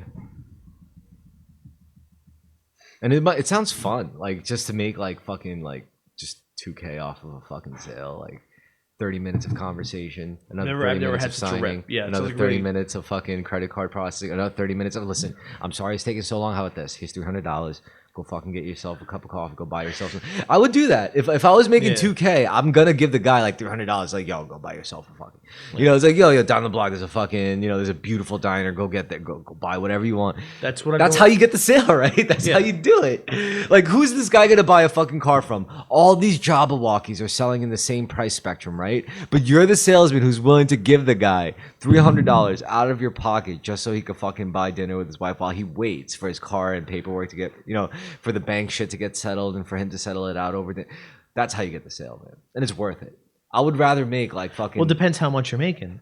Like if- $1,600 off of like that Sure, whole yeah, deal. yeah, that's different. I Yeah, pay yeah. $300. You give me Sure. $1,600. Yeah. With the But that's right now. Like that's nobody is. It depends on the dealership and where you're working out of. I know. I've been to since COVID. I've been to several dealerships, and I've spoken to several car salesmen. There is no need or no agency to sell cars. They are all sitting back and letting people come to them for cars and not doing deals anymore. Like they could give a fuck. Like I've walked into several dealerships the past few years. Just walked in, and like before COVID, like people would come up to you immediately. Somebody would come up to you like, "Hey sir, like what are you looking for? I can help you out today." You know what I think it is? I think Now, it's 'cause- like no, like you walk up to the fucking counter and like the girl's not even there. She comes back. She's like, "What do you need?" you know what I think? I think it's because nobody buys a car by walking into a dealership anymore. Everyone, the first thing they do is they go on the internet, and then they look for exactly what they need first. Yeah, but you still have to come into the dealership unless you're buying from a broker. I'm sorry, like a leasing used agent, dealer loss, a leasing agent, used or a dealer used lot. car, or Carvana. Other than those three, if you're buying But a that's new where car, everyone buys cars from now. No, that's Is- not true. Yeah. I mean, people still go. There's still good traffic at dealerships. And Of also, course. dealerships like you can't open and close a dealership like necessarily. Like they're all family owned. First of all, yeah, those family-owned dealerships that you're talking about, most of their biggest money customer bases, they're all legacy customer bases. Like, let's say you own a dealership Yeah. out in fucking Montana. Most of your biggest customers are like generational farm hands that always Yeah. bought like fucking Ford trucks off of your dealership for like years and years and years. so like Ray Katina in Jersey, I never bought my car from them, but I got like Infinity, and Ray Katina handles Infinities, Mercedes, and 2 or 3 other like luxury brands. So like everyone knows about Ray Katina because they Yeah, they offer do. that surf. Yeah, you know Ray Katina. Yeah. I watched the commercials. Exactly. Yeah, but I'm saying like Imagine they're known. banging a Ray Katina family daughter and like getting it on. She's really fat. And she's like, "Hey, Chris, are you ready for our date at Zero's Lounge?" Hey, Zero's I'm Lounge. 34. If there's a time to be like, you know what, let's roll the dice. You're gonna take me to Cafe Marina, right? It's like, yeah, hell yeah. Yeah. Nah, all the cool kids want to go to. You know what? If there's a club, if someone opens like a 70s, late 60s like vibe club, but up in like Tote Hill, like someone just converted a mansion into like you have to dress If up. only. If only. And we go there, it's like you could only smoke grass, do acid, do coke, and listen to records on vinyl, or like live bands playing, covering like Maybe some hipster shit. that would be some hipster shit. But I could see, but that's the best setting to do it. It has to be, yeah. Yeah, that'd be my move. Yeah. We would all hang out there all the time. It's like that would be the coolest vibe. You know what? Let's set it up. Let's do this. Let's do this. Let's Get a mansion up in Toad Hill. Yeah. Yeah. Okay. No one gives a fuck about Staten Island. I'm sure we could get a mansion up in Toad Hill. All we got to do is just make a lot of money. That's it. Yeah. Look, Let's get some of the money guys in this. Look, I know with the podcast and everything, like I made all these like, plans. It's just I've been distracted with AI stuff. And the only reason why I've been distracted with AI stuff is so I could automate my day job. And when I automate my day job, that means I have more time and energy to devote to shit like this. And this stuff makes me happy. Like to just hang out with my buddy Chris and get drunk and eat food and then we just talk about whatever the fuck we want.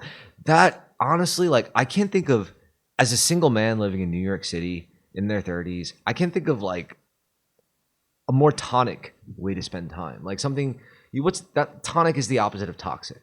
I can't think of a more tonic way to spend my time. We're not out there like fucking talking about how to predate women. We're not out there talking about how to own the leftists or own the right or own no. We're literally just chilling. We're talking about movies. We're talking about what we like. And like if I could just fucking get over this hump of like not having to fucking work for a living, like if I could just do this, and I feel like I'm so close. I know it's a moonshot kind of, but I think the technology is only getting better. I think so too. You are working towards the goal. And if I could do it, if I do this successfully, then I teach other people how to do it. Absolutely. I'll teach you how to do it. Most of your conversation isn't even on the phone anymore, is it? No, not as much as it used to be. You know when you're gonna feel stupid? When your customers start talking to you with AI more than you do. That'll make me very upset. That's when you're gonna start feeling fucking stupid. Like you're gonna start. You're gonna see it. Like you're gonna be like you're gonna think you're talking to like. There'll be a time where it's like this conversation just had with through AI. Like why are you even like why'd you call me to tell me there's a price discrepancy? Just fucking have your thing, send it to me, and I'll send it back. Yeah. And then this way I get an email and I can go like, no, this is the answer I want. And they're gonna ask you. Right now, you have a good excuse. Right now, your excuse is because I'm a people person. God damn it. No, there's that, but also this shit costs money. But one day soon, there's gonna be no point in spending money on. It's like what used to cost like a $10 job is now gonna is like in the next 2 years I think is gonna cost like 10 cents. Mm-hmm. So imagine if you could do like scale it out. It's like you could build like, imagine you as Chris. You know what there is? There is some things I could use AI for actually. I could use it to add and send messages. Thinking too small, man. You could use it to generate leads by the ton. Like the exact format you want. Think of an Excel spreadsheet. Think of all the slots you want. You could literally have your AI agent build the spider to fill it out, and then it'll just give you a prominent list of every like. But your job isn't calling leads anymore. You got other underlings to do that, I'm sure. Well, I could use underlings to do it for me. Well, yeah, it's the must. No, it's good. I'm glad we finished it. Me too. Quite glad. Yeah, it's good to finish it.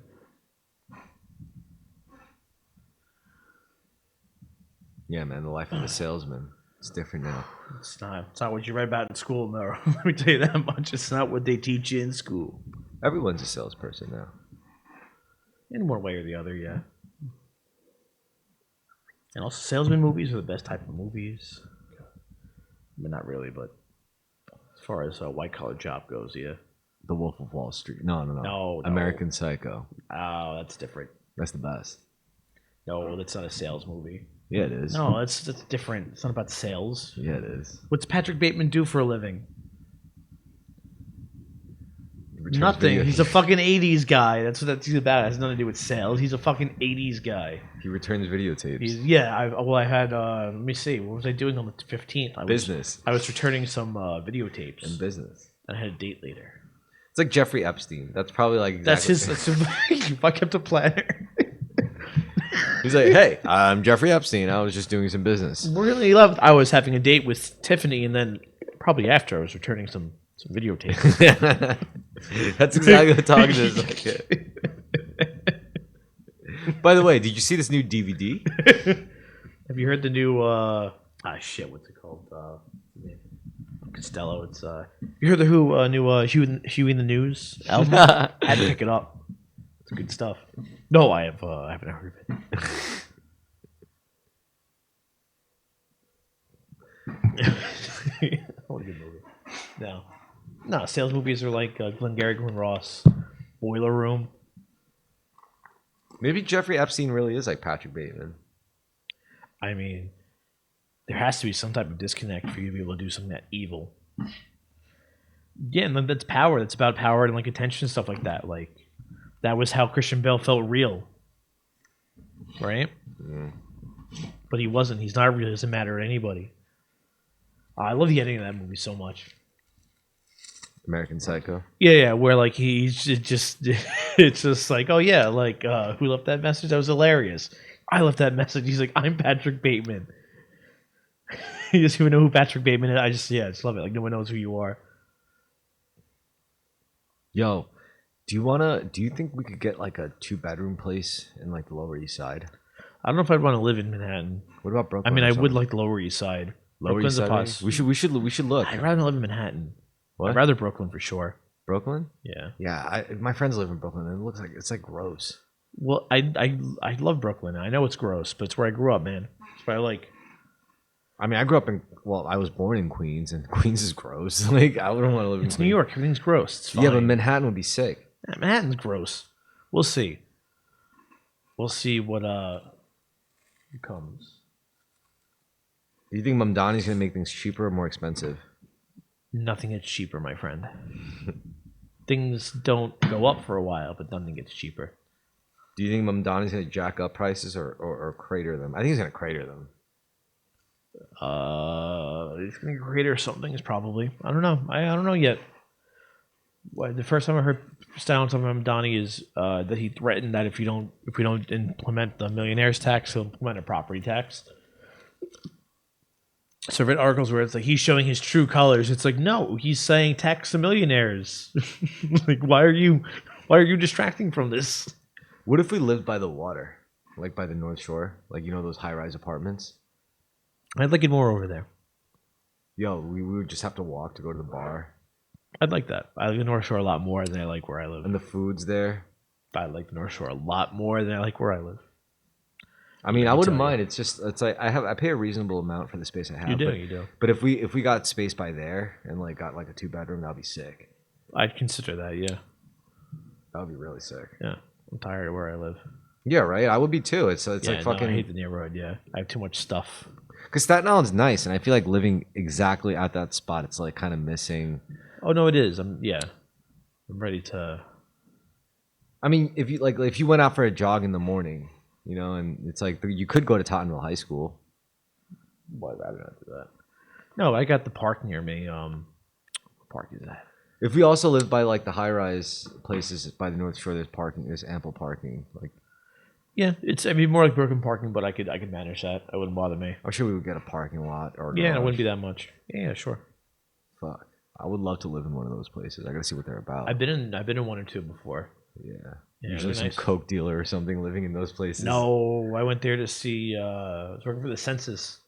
There were some Belgian nationals living in one of those buildings, one of those apartments. They invited us in. Fucking apartment was beautiful. We gotta go in there before it gets too expensive. Wow. Just the light. Okay, I'm like, who powered off? Just the light, the Bluetooth light. But yeah, we gotta get a place in there. Those are hot spots. Also, I doubt like even all of them are filled. I don't know that there. I mean, there's websites through the city you can fill out, depending on your income level, stuff like that. Yeah. Like, my friend Carlos lives in Williamsburg in a building was brand new when he moved in, and his rent is just dependent on his income. So as long as if he makes more than a certain amount of money, his rent will go up a little bit. But as long as he stays in a certain realm, It's good, and his building has a parking garage underneath it. It has sorry, it has a weight room and stuff like that on the top floor. All that stuff. It's yeah, like the city is also like Mamdani. I feel like he's gonna be building a lot of stuff, a lot more new public housing. Yeah. So there'll for sure be some good lottery shit that we can look out for. I feel like that's something he wants to do because like remember how Trump was like, we'll talk to this guy and get rid of him. Blah blah blah. He's a communist. We hate that. Blah blah blah. They met up and he's like, he's a pretty nice guy, pretty fantastic guy. It's because Mamdani told him like, look, there's gonna be a lot of like new building contracts going up in New York if things go the way I want them to go. And what do you do? What do you own? So that's why Trump like played nice with them after that because Trump knows he's going to get building contracts in New York. Well, there's also like honestly even now there's still like a lot of good overlooked real estate that There absolutely is. There absolutely is. because a lot of people left New York. Honestly, a lot of people left a lot of spaces in New York. We rezoned some of these empty office buildings he's bitching about. We rezoned them for residential. You make them public housing. Not public housing necessarily where but like the maximum income level, which a lot of the city does. So you just go into a lottery and it's just like, well, yeah, like if you live in this building, if you make anywhere from this building we fill with people making anywhere from 60,000 to 500,000 or more, or like city workers, like people that work for the city, you get a housing credit if you move into one of these new fucking buildings, one of these revamped office buildings in the city. That'd be a fucking great idea. That's something they could do. Well, that's also the difference. I know he wants to build housing. I mean, aside from that, like for example, I'll give you an example, like Flushing. If you look at like Queens Flushing, like around Main Street, you will clearly spot out like. Well, Flushing is going to change. Well, right now, if you look at it, you see buildings there, like apartment complexes that clearly haven't been built there in the last 20 years. Like they're newish, and then you go into those buildings specifically. They're not packed. Like they're widely empty. Meanwhile, you go to any like older ones, they're all packed. Yeah. And I know that that's because if you look at the listings, it's just a few $100 difference. They're purposely keeping it vacated by pinning the price up just like a few $100 difference, and that's automatically going to cut it out for anyone looking to move there in that area for whatever reason. Yeah. So it's like it's so easy to control. For whole buildings. Like, so it's like, that's how I know that's going to change. Like once like I said, we're talking about a couple $100 difference. If once those listings go down just enough, it's going to be open game. Yeah. Well, that's how these lotteries work. It'll be like, if you make at least 65,000, your rent will be this much. But like, if you make 60,000, your rent will be like, if you make up to 65,000, your rent will be, 1,200. If you make 60,000 or 50,000, your rent will be 600. Well, shit. Like you can't, like I'm not going to rise above that or else it'll hit me like, yeah. And they keep people separated based on that. But I think he'll start building. There'll be a lot of new public housing.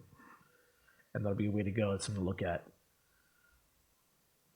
I just got a letter in the mail trying to raise my rent because we got the new like boilers and shit. See, like my oven doesn't work. I won't tell my landlord. Because if I do, he's going to replace it. He's going to raise my rent. I don't need that shit. You just replace it yourself. I know. That's fucking annoying, but I can't take it with me. It really pisses me off. Because that happened with the refrigerator. Because I know I can't take my fridge with me. So I'm like, well, I'll just tell him to fucking replace it. Why can't you take it with you? Legally, you can't. Really? Yeah, if you have an apartment, you cannot take the fridge with you. Wow. Yeah. Even if you buy them a fridge and you put it in there, you cannot take that with you. I'm serious. So that's why I didn't do it. But now I'm like, what the fuck? I'm like, I've paid for that fridge twice now. Luckily, fridges aren't that expensive. Well, yeah, but now they're expensive when he charged me $100 extra every month in perpetuity to pay it back. Yeah, like that. So it's just like fuck. So with the oven, I'm like, either I'm gonna buy myself a new oven or I'm gonna get the fuck out of here. But no, I want to see what happens the next few months with job stuff and where I'm placed. Then once I know where I'm placed, then I'll be much more talkative about moving. Because if I do work for sanitation, they put me in Brooklyn or Manhattan, then maybe I'm more open to Lower East Side. Lower East Side would be sick. That's the only part of Manhattan would be okay with living in, but I have a car, man. I don't want to live in Lower East Side. I'd much rather live in Brooklyn. South Brooklyn, though. Not Bushwick, not all that bullshit.